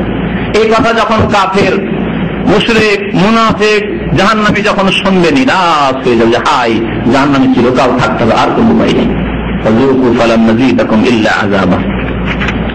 এই জাহান্নামীদের কথা উল্লেখ করা হয়ে গেল, আগে শুরুতে বলেছি জাহান্নামীদের কথা, কিয়ামতের কথা, কিয়ামতে যারা অবিশ্বাসী তাদের কথা উল্লেখ করা হলো। এখন কিয়ামতে যারা বিশ্বাসী, হিসাব নিকাশ জবাবদিহিতে বিশ্বাসী, আল্লাহর জাতে বিশ্বাসী, তাদের সম্পর্কে, মুত্তাকিন সম্পর্কে আল্লাহ তাদের কি রেখেছেন জান্নাত এবং নিয়ামত, আখিরাতের নিয়ামত, তা কিছু উল্লেখ করেছেন। ইন্নালিল মুত্তাকিনা মাফাজা, আল্লাহ বলেন নিঃসন্দেহে আল্লাহ ভীরুদের জন্য, মুত্তাকি যারা সংযত জীবন যাপন করে, তাকওয়া মানে বেঁচে থাকা, যারা গুনাহ থেকে বেঁচে থাকে, ফরজ ওয়াজিব সুন্নত তরফ থেকে বেঁচে থাকে, হারাম নাজায়েজ কাজ করা থেকে বেঁচে থাকে, হারাম খাওয়া থেকে বেঁচে থাকে, ফজরের নামাজ ছাড়া থেকে বেঁচে থাকে, মিথ্যা কথা থেকে বেঁচে থাকে, গীবত থেকে বেঁচে থাকে, মুত্তাকি। নিশ্চয় মুত্তাকি যারা সংযত জীবন যাপনকারী, আল্লাহ ভীরু, তাদের জন্য সাফল্য রয়েছে। মাফাজা ফৌজুন থেকে, ফাকাদ ফাজা ফৌজান আযীমা, কোরআনে আল্লাহ পাক অন্য জায়গায় বলেছেন। তো ফৌজ মানে হচ্ছে কামিয়াবি, সফলতা। মাফাজা নিশ্চয় আল্লাহ ভীরুদের জন্য, সংযত মানুষদের জন্য কি রয়েছে? সাফল্য রয়েছে, সফলতা রয়েছে। হাদায়েকা, সেগুলি কি? বহু সফলতার বহু দিক রয়েছে, কিছু আল্লাহ উল্লেখ করেছেন। হাদায়েকা, অনেক বাগান সমূহ তাদের হবে, অনেক বাগান। হাদায়েকা, তাদের জন্য অনেক বাগান হবে জান্নাতে। ও আনা বা আঙ্গুরের গাছ হবে, অনেক আঙ্গুর গাছ হবে। শুধু আঙ্গুর বলেছেন, ম্যাঙ্গো হবে না, আম গাছ হবে না, আম খাওয়া মানুষ আমরা, লিচু গাছ হবে না, সব হবে। কিন্তু আল্লাহ পাক সবগুলি একটা একটা করে উল্লেখ করা সম্ভব নেই কোরআনে কারীমে। আর আরবরা আমের গাছ সেই যুগে কোরআন নাযিল হওয়ার যুগে জানতো না, লিচু গাছ জানতো না, কিন্তু আঙ্গুরটা জানতো ভালো করে, তাই এটা আঙ্গুর হইত।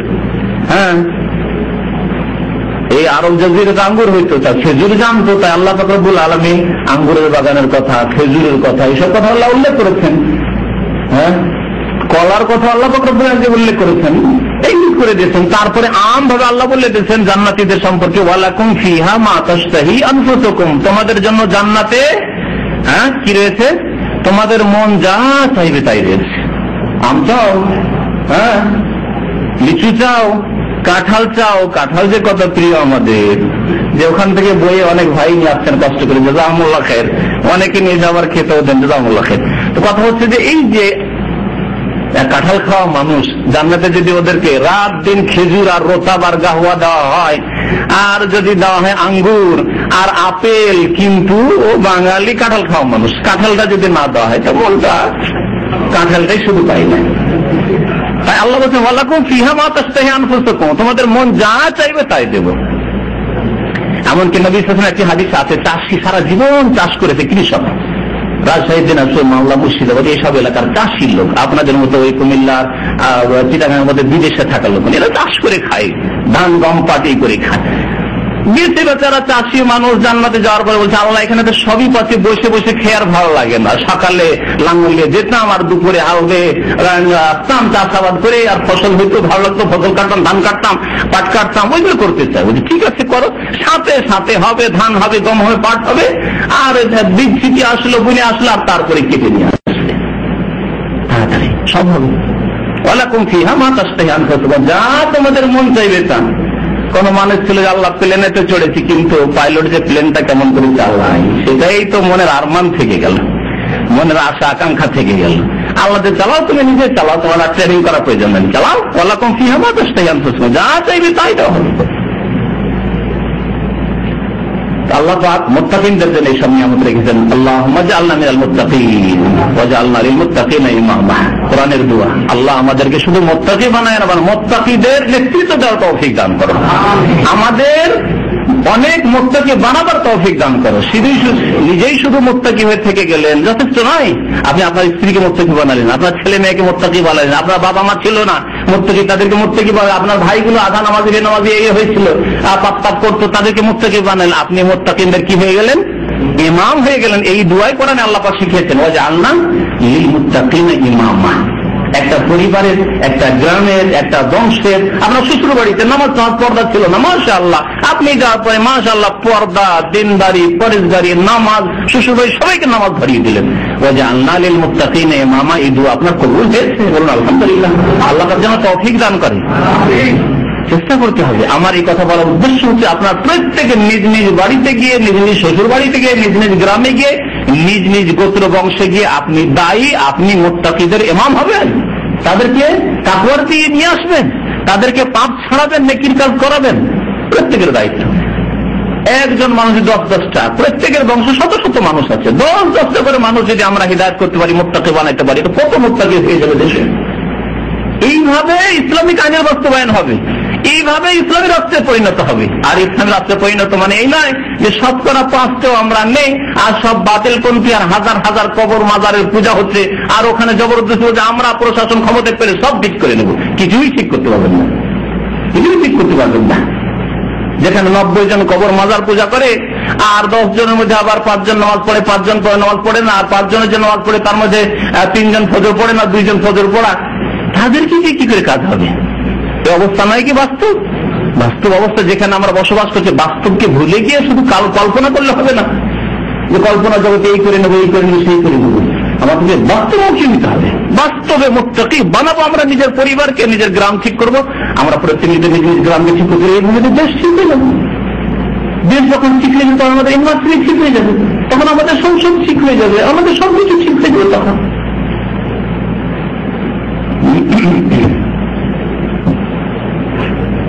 তো আল্লাহ পাক রব্বুল আলামিন বলছেন মুত্তাকিনদের সম্পর্কে, ইন্না লিল মুত্তাকিনা মাফাজা হাদাইকা ওয়া আনাবা, তাদের জন্য বহু বাগান হবে। বাগান আমরা বলেছেন বিভিন্ন ফলের বাগান হবে, আনাব বিশেষ করে আঙ্গুরের বাগান হবে, তার কথা আল্লাহ উল্লেখ করেছেন। ওয়া কাওয়াইবা আতরাবা, এই মুত্তাকিনদের জন্য কাওয়াইবা আতরাবা, হুরাইন দান করবেন। হুর বুঝেন তো না?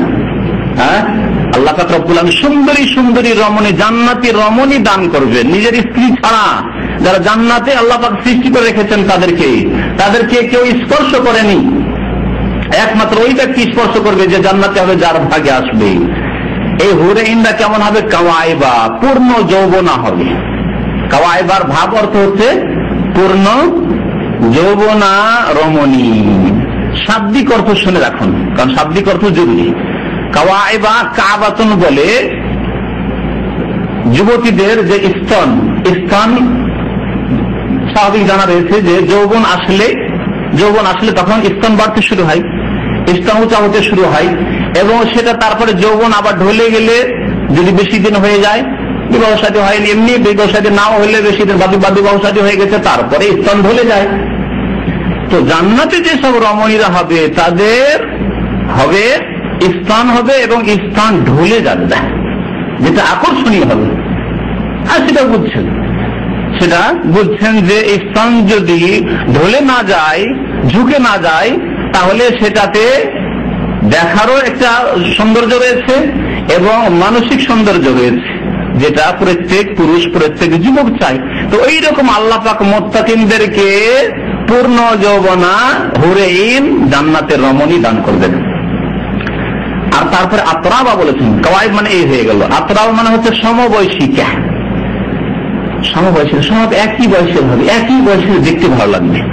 আপনার যদি দুটো স্ত্রী থাকে, কিন্তু একটা স্ত্রীর বয়স 50 বছর হয়ে গেছে, আর একটি 25 আর 30, তো বুড়ির দিকে দেখতেই তার ইচ্ছা করবে না। 25-30 থাকতে কি আর ওই 60-এর দিকে 50-এর দিকে 50 বছর বয়সের ওই মহিলা বুড়ির দিকে, যার নাতে নাতনি হয়ে গেছে, তার দিকে দেখতে ভালো লাগবে? হ্যাঁ, তার সাথে ঘরে গল্প করতে গিয়ে ভালো লাগবে? হ্যাঁ, ভালো লাগবে না। মনটা শুধু চাইবে যে কখন এর কাছে গিয়ে ওই যুবতী আর এক স্ত্রী যে আছে মতন বিয়ে করেছে ওর কাছে কখন যাবো, ঠিক না? এইরকম হবে না। আল্লাহ পাক অনেক অনেক হুরেইন যখন দেবেন, আর সব সমবয়সিকা, যেদিকে দেখবেন সেদিকে শান্তি, কোনটায় ছাড়বেন আর কোনটার সাথে কথা বলবেন আপনি। নিয়ামত আর নিয়ামত, নিয়ামত আর নিয়ামত, সমবয়সিকা হবে। হাদিসে রয়েছে জান্নাতীদের বয়স হবে, পুরুষ মহিলা জান্নাতে যারা যাবে তাদের বয়স কত হবে? 33 বছর বয়স হবে, কারণ এই বয়সটা হচ্ছে যৌবনের মধ্যে পূর্ণ যৌবনের বয়স, এইরকম বয়স হবে। এবং পানপত্র দেওয়া হবে, হ্যাঁ, পানীয় বস্তু দিয়ে ভরা। কাসান মানে পানপত্র, যেসব পাত্রে পান করি আমরা, পেয়ালায় হোক আর গ্লাসে হোক। আর দেহাকা হচ্ছে ভর্তি, খালি যদি পান খালি গ্লাস দেওয়া হয় তাহলে কি স্বাদ আছে? খালি গ্লাস, দেহাকা ভর্তি জুস দিয়ে যদি আপনাকে দুনিয়াতে কেউ আপ্যায়ন করে, যদি শরবত দেয়, খুশি। খালি গ্লাসে কোনো খুশি নেই। আল্লাহ পাক রব্বুল আলামিন যে নিয়ামত রেখেছেন তাতে হচ্ছে পানপত্র, যাতে রয়েছে পানীয় বস্তু ভর্তি, পানীয় বস্তু ভরা। লা ইয়াসমাউনা ফিহা লাগওয়ান ওয়ালা কিযাবা, দুনিয়াতে বাজারে, ভালো বাজার, সুপার মার্কেটে ঘুরছেন, কিন্তু অশ্লীল কথা, এই দিক থেকে অশ্লীল কথা, ওই দিক থেকে অশ্লীল কথা, কোনখানে গান বাজনা, কোনখানে খারাপ কথা, ঝগড়া মারামারি, এসব দেখতে হচ্ছে। ভালো লাগে না? ভালো লাগছে? এত সুন্দর মার্কেটে ঘুরেও দেখলাম কে মারামারি করছে, কে গালাগালি করছে, কে অশ্লীল কথা বলছে, ভালো লাগছে না। সেখানে জান্নাতে এরকম কোনো কথা শুনবেন না যা আপনার নিয়ামতের ব্যাঘাত ঘটায়। জান্নাতে জান্নাতীরা কোনো কিছুই শুনতে পাবে না লাগওয়ান, অবান্তর কথা, অর্থহীন কথা শুনতে পাবে না। আর ওয়ালা কিযাবা, আর না কোনো মিথ্যা কথা শুনবে। দুনিয়াতে কে কত রকমের যে মিথ্যা কথা বলছে আপনাকে, ওখানে কোনো মিথ্যা কথা কে বলবে না।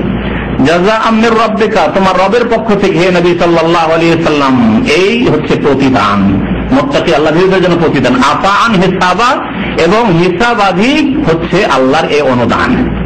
আতাআন হিসাব, আল্লাহর দান, আতা আল্লাহ দেবেন, আর এই হচ্ছে হিসাব মানে আল্লাহ পাক রব্বুল আলামিন যথেষ্ট হিসাবের। কেউ কেউ তাফসীর করেছেন হিসাবান মানে হিসাব করা নয়, বরং এ হচ্ছে যথেষ্টর মানে। যেমন কোরআনে কারীম আল্লাহ আমাদেরকে দোয়া শিখেছেন, যখন বিপদ আপদের সম্মুখীন হবেন বা দুশ্চিন্তা আসবে, তখন বলেন হাসবুনাল্লাহু ওয়া নি'মাল ওয়াকিল, বা হাসবি আল্লাহু ওয়া নি'মাল ওয়াকিল। হাসবি আল্লাহ মানে কি? আল্লাহ আমার জন্য যথেষ্ট। হাসবি আল্লাহ, আল্লাহ আমার জন্য যথেষ্ট। যে আল্লাহ আমার জন্য যথেষ্ট, আমার শত্রু আমার কি করে নেবে? আমার হিংসুক আমার কি করে নেবে? আমাকে যে খুন করতে চাইছে আমার কি করে নিতে পারে? কিছুই করতে পারে না। হাসবি আল্লাহ। তো এই হাসবি আল্লাহ থেকে যদি এই অর্থ নেওয়া হয়, আতাআন হিসাবা মানে আল্লাহর পক্ষ থেকে যথেষ্ট দান, এই তাফসীর আমার মনে হয় ভালো, আর কোরআন অন্য আয়াতের অর্থের সাথে মিল আছে। তারপরে আল্লাহ পাক বলেছেন রব্বিস সামাওয়াতি ওয়াল আরদি মা বাইনাহুমা রহমান, এসব দান করবেন কে?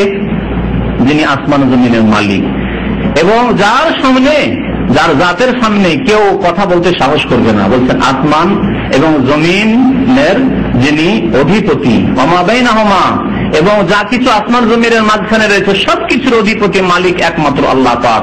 আর রহমান যিনি অতি দয়াবান।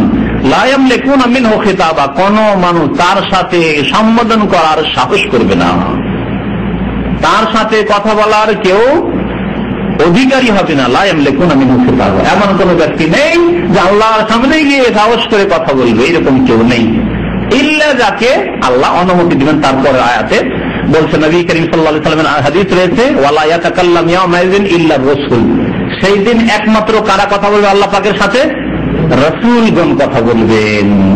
ওলির কথা নেই, পীরের কথা নেই, ভণ্ডদের কথা নেই, একমাত্র রাসূলগণের কথা আছে, যাদের কাছে দুনিয়াতে ওহী এসেছে, যাদের উপর কিতাব এসেছে, যারা দ্বীনের প্রচার করে গেছেন, তাবলীগ করেছেন নবী রাসূল হয়ে, যাদের কাছে জিবরাইল আলাইহিস সালাম এসেছেন বারবার করে, তারাই একমাত্র আল্লাহ পাকের সাথে কথা বলবেন। কিন্তু আমাদের দেশে জনসাধারণকে পীরের জালে ফাঁসাবার জন্য ভণ্ডরা, সবগুলি ভণ্ড, তারা বলে বাবারে সেই দিন সবাই নাফসি নাফসি ত্রাহি ত্রাহি করবে, আর আল্লাহর ওলি যারা, আল্লাহর যারা আশেক, তারা বলে আমার মাওলা মাসুক কই, মাসুক আমার মাওলা কই। সব অবান্তর কথাই বলে, এগুলি লাগো কথা, বুদ্ধিহীন কথাই বলে। তারপর আল্লাহ পাক বলেন, ইয়াউমা ইয়াকুমুর রূহু ওয়াল মালায়েকা, সেই দিন কিয়ামতের দিন রূহ অর্থাৎ জিবরাইল আলাইহিস সালাম, জিবরাইল আলাইহিস সালামকে কোরআনে কারীমে আল্লাহ রুহুল আমিনও বলেছেন, নাযালা বিহি রুহুল আমিন, কোরআন নিয়ে নাযিল হয় কে? আর রুহুল আমিন জিবরাইল আলাইহিস সালাম।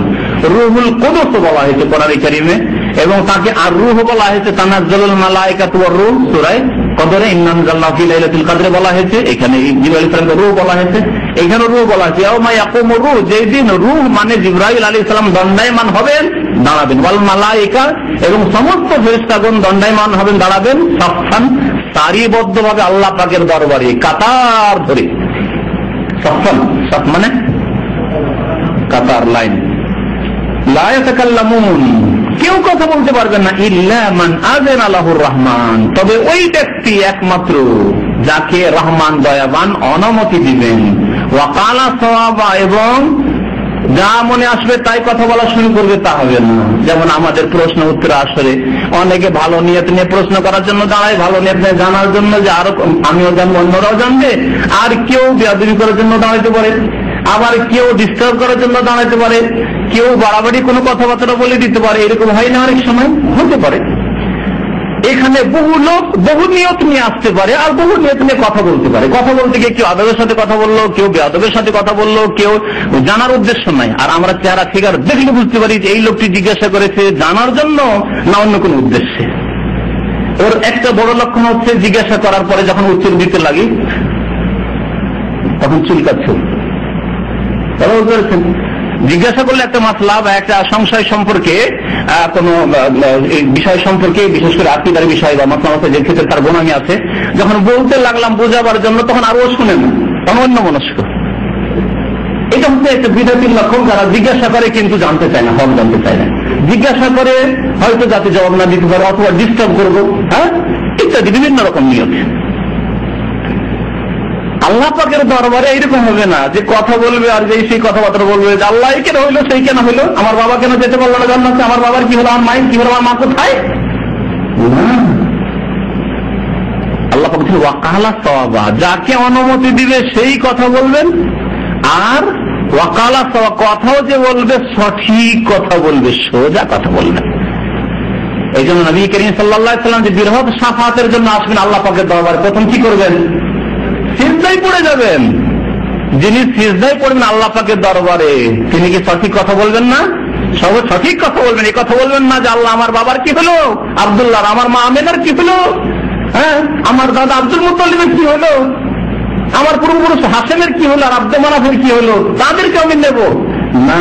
আল্লাহ পাক অনুমতি না দিলে কথা বলবেন না, যে সিজদায় পড়েই থাকবেন আর দোয়া করতেই থাকবেন, আল্লাহর হামদ ও সানা প্রশংসা করতে থাকবেন। তখন আল্লাহ পাক বলবেন নবী করিম সাল্লাল্লাহু আলাইহি ওয়াসাল্লামকে, সহিহ বুখারীর হাদিস, সহিহ মুসলিমের হাদিস, ইয়া মুহাম্মদ, হে মুহাম্মদ, ইরফা রাসাকা, মাথা উঠাও, আর সিজদায় পড়ে কেন বলো, তোমার কথা শুনবো। ওয়াসাউতুতা, তুমি চাও তোমাকে দেব, ওয়াসফাতুশাফা, তুমি সুপারিশ করতে চাও সুপারিশ করো, সুপারিশ তোমার গ্রহণ করবো। ওয়াকালা সাদা, সঠিক কথা সেই সময় বলবে অনুমতি পাওয়ার পর। যালিকাল ইয়াউমুল হক, এই দিন হচ্ছে সত্য দিন, সত্য দিবস, অবশ্যই ঘটবে। ফামান শাআ আত্তাখাযা ইলা রাব্বিহি মাআবা, সুতরাং যে ব্যক্তি চাই রবের দিকে সে রাস্তা নিক। এখন রাস্তা সামনে স্পষ্ট, যার ইচ্ছা হবে আল্লাহর দিকে রাস্তা নিক, 5 ওয়াক্ত নামাজ পড়ুক, ঈমান সুন্দর করুক, আমল সুন্দর করুক, শিরক বিদআত ছেড়ে দিক, নবীর তরিকা ধরে নিক, এতগুলো তরিকা চিশতিয়া, কাদেরিয়া, সাহারদিয়া, নিজামিয়া আর সাবেরিয়া এইসব ছেড়ে দিয়ে, ফুরফুরা, শশিনা আর দেওয়ানবাগি আর আক্রোশিয়া ওইসব ছেড়ে দিয়ে চলে আসেন তরিকায়ে মুহাম্মাদি। ফামান শাআ আত্তাখাযা ইলা রাব্বিহি মাআবা, রবের দিকে রাস্তা নিক, সেই রাস্তা হচ্ছে একমাত্র মুহাম্মদুর রাসূলুল্লাহ সাল্লাল্লাহু আলাইহি ওয়াসাল্লামের নিয়ে আসা রাস্তা, ওই রাস্তা ধরে নিক। ইন্না আনজালনাকুম আযাবান করিবা, আল্লাহ বলছেন যে নিশ্চয় আমি তোমাদেরকে সাবধান করে দিচ্ছি নিকটবর্তী আযাব থেকে। কিয়ামতের আযাবকে আল্লাহ এখানে নিকটবর্তী আযাব বললেন। এছাড়াও দুনিয়ার আযাব আসতে পারে, নামাজ পড়বেন না, আপনার জীবনে যে কোনো বালা মুসিবত আসবে না তা হবে না, আসবে, আসবে, খুব নিকটে আসবে। কত লোক এইরকম বালা মুসিবতে পড়ছে, যেই কেসে গিয়ে আসামি হয়েছে সেই কেসে নির্দোষী, কিন্তু তার যে পাপের দাস্তান ইতিহাস আছে, নামাজ পড়েন আর আরো কত রকম পাপ করেছে, সেগুলিতে আল্লাহ ধরেননি, কিন্তু আরেক জায়গায় গিয়ে তাকে ফাঁসিয়ে দিয়েছেন। সে মনে করছে আমি বা কি দোষ করলাম, আমাকে এমনি কেন ধরে নিল, আমি তো কোনো অপরাধ করিনি। তার আগে কি করেছে তুমি? ইন্না আনজালনাকুম আযাবান করিবা, দুনিয়ার আযাবের কথা বললাম, বাকি আখিরাতের আযাব মরণ খুব কাছে, কবরের আযাব খুব কাছে। নিশ্চয় তোমাদেরকে আমি সাবধান করছি আযাবান করিবা, নিকটবর্তী আযাব হতে। ইয়াউমা ইয়ানজুরুল মারউ মা কদ্দামাত ইয়াদাহ, যেই দিন প্রত্যেক মানুষ দেখবে, দেখবে, লক্ষ্য করে দেখবে, মা কদ্দামাত ইয়াদাহ, যে সামনে কি পাঠিয়েছে, মানে কি আমল করে এসেছে। 5 ওয়াক্ত নামাজ পড়ে এসেছি, রমজানের রোজাগুলি যুবক হওয়ার পর থেকে ঠিকভাবে রেখে এসেছি, যাকাত আমার পয়সার দিয়ে এসেছি, সুদ থেকে, ঘুষ থেকে, হারাম থেকে, অন্যায় থেকে বেঁচে থেকেছি, জেনা থেকে, খুন করা থেকে, কবিরা গুনাহ থেকে বেঁচে থেকেছি, ফিল্ম দেখা থেকে বেঁচেছি, জুয়া খেলা থেকে বেঁচেছি। মা কদ্দামাত ইয়াদাহ, কি পেশ করেছি আল্লাহর দরবারে, মাতা পিতার সেবা করেছি, মাতা পিতাকে সন্তুষ্ট রেখেছি। ইয়াউমা ইয়ানজুরুল মারউ, সেই কিয়ামতের দিনে আর কিছুই চিন্তা থাকবে না। আমার মাও বাঁচাতে পারবে না, বাবাও বাঁচাতে পারবে না, আমার মুরব্বীও বাঁচাতে পারবে না, আমার হুজুর কিবলাও বাঁচাতে পারবে না। আমি যদি বাঁচতে পারি তো আল্লাহর রহমত হবে আমার ঈমান এবং আমলের ভিত্তিতে, সৎ আমলের ভিত্তিতে। সুতরাং ইয়ানজুরুল মারউ, দেখবে যে মা কদ্দামাত ইয়াদাহ, কি আমি পেশ করেছি অগ্রিম, দুনিয়া থেকে কি পাঠিয়েছিলাম আল্লাহর কাছে। ওয়ায়াকুলুল কাফির, সেই দিন কাফির বলবে ইয়া লাইতানি, হায় সর্বনাশ। ইয়া লাইতানি মানে হায় সর্বনাশ, কুনতু তুরাবা, আমি যদি মাটি হয়ে যেতাম। এখানে উঠাবার আগে যদি মাটি হয়ে থেকে যেতাম আর আল্লাহ না উঠাতেন, তাহলে কতই না ভালো হইতো। ইয়া লাইতানি কুনতু তুরাবা, যখন জাহান্নামের আযাব প্রত্যক্ষ করবে, যখন হাসরের মাঠের অবস্থা দেখবে, দূর অবস্থা, তখন এই আফসোস করবে আর বলতে থাকবে যে হায় আমাকে কেন উঠানো হইল। ইয়া লাইতানি, হায় আফসোস, কুনতু তুরাবা, আমি যদি মাটিতে মিশে থেকে যেতাম তো কতই না আমার জন্য ভালো হতো। আল্লাহ পাক যেন আমাদেরকে কোরআনুল কারীম বুঝার তৌফিক দান করেন, তার প্রতি আমল করার তৌফিক দান করেন। আল্লাহ আমাদের গুনাহ খাতা যেন অতীতের মাফ করে দেন। রমজান মুবারকের পূর্বে আমাদেরকে তওবা করার তৌফিক যেন দান করেন। আমাদেরকে মওতের পূর্বে কালেমা লা ইলাহা ইল্লাল্লাহ মুহাম্মাদুর রাসূলুল্লাহ ইখলাসের সাথে, নিষ্ঠার সাথে পড়ার জন্য তৌফিক দান করেন। ঈমানের সাথে পড়ার তৌফিক দান করেন। 5 ওয়াক্ত নামাজের হেফাজতের জন্য তৌফিক দান করেন। আল্লাহ পাক আমাদেরকে ফজরের নামাজ পড়ার তৌফিক দান করেন। যেসব ভাইরা ফজরের নামাজও পড়েন তাদেরকে আল্লাহ পাক আরো তৌফিক দান করেন, তাহাজ্জুদের নামাজ পড়ার তৌফিক দান করেন, তাদেরকে নফল ইবাদত বন্দেগী বেশি বেশি করার জন্য তৌফিক দান করেন। আমিন ইয়া রাব্বাল আলামিন। সাল্লাল্লাহু আলা নবিয়িনা মুহাম্মদ ওয়া আলা আলিহি ওয়া সাহবিহি আজমাইন।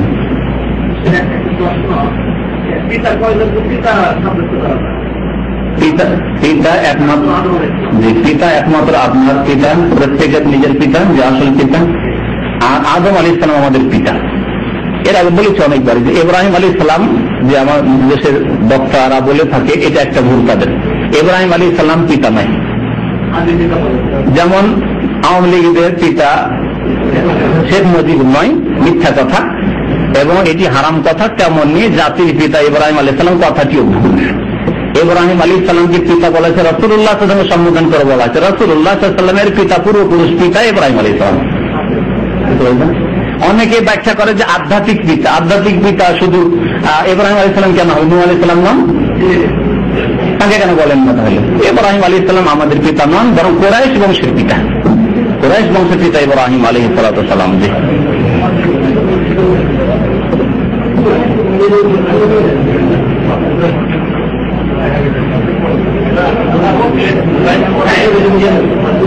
কি আছে?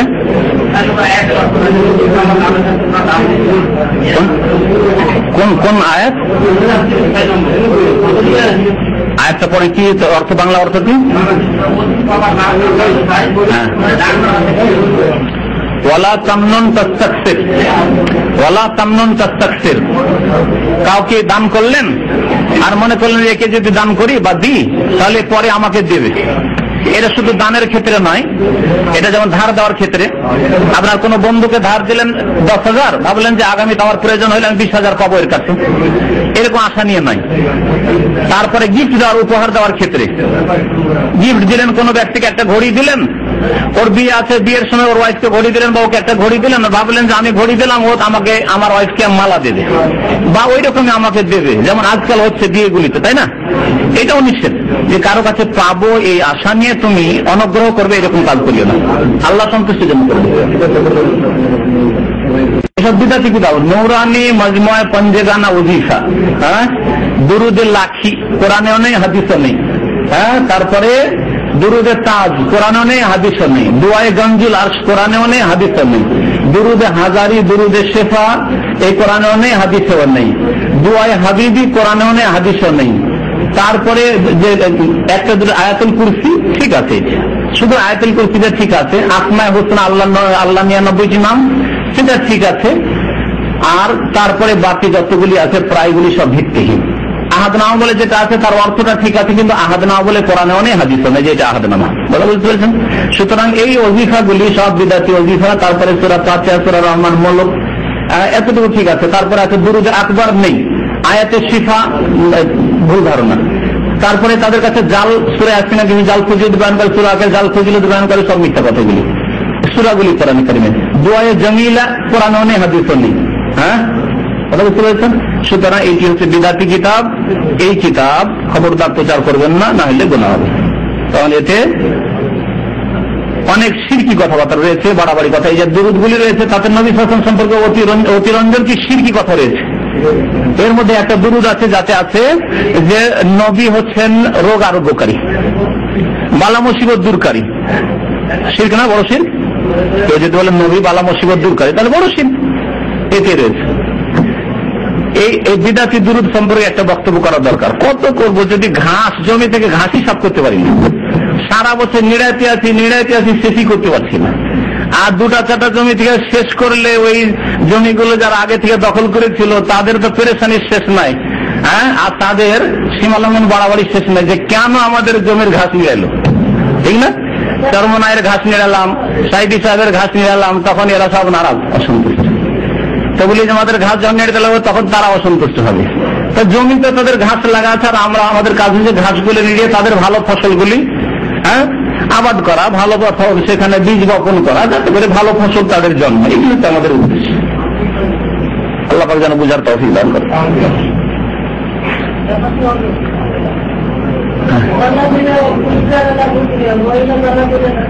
মহিলাদের স্বামী এত সুন্দর করে দিবে, আপনাকে সুন্দর করে দিবে, যথেষ্ট হবে। হ্যাঁ, দুনিয়াতে আপনার জন্য আল্লাহ 4টি জায়েজ রেখেছেন, স্ত্রীদের জন্য 4টি জায়েজ নাই, কিন্তু তারপরে স্ত্রী আপনাকে পেয়ে ওর শান্তির শেষ নেই, তাই না? ওই রকম আল্লাহ পাক জান্নাতে ওর শান্তির শেষ থাকবে না। এতে স্বামীকে পাবে, স্বামী জাহান্নামে চলে যায় বদনসিব হয়ে, তখন আল্লাহ পাক তাকে ভালো পুরুষ, আরো ভালো পুরুষ দেবে। হচ্ছে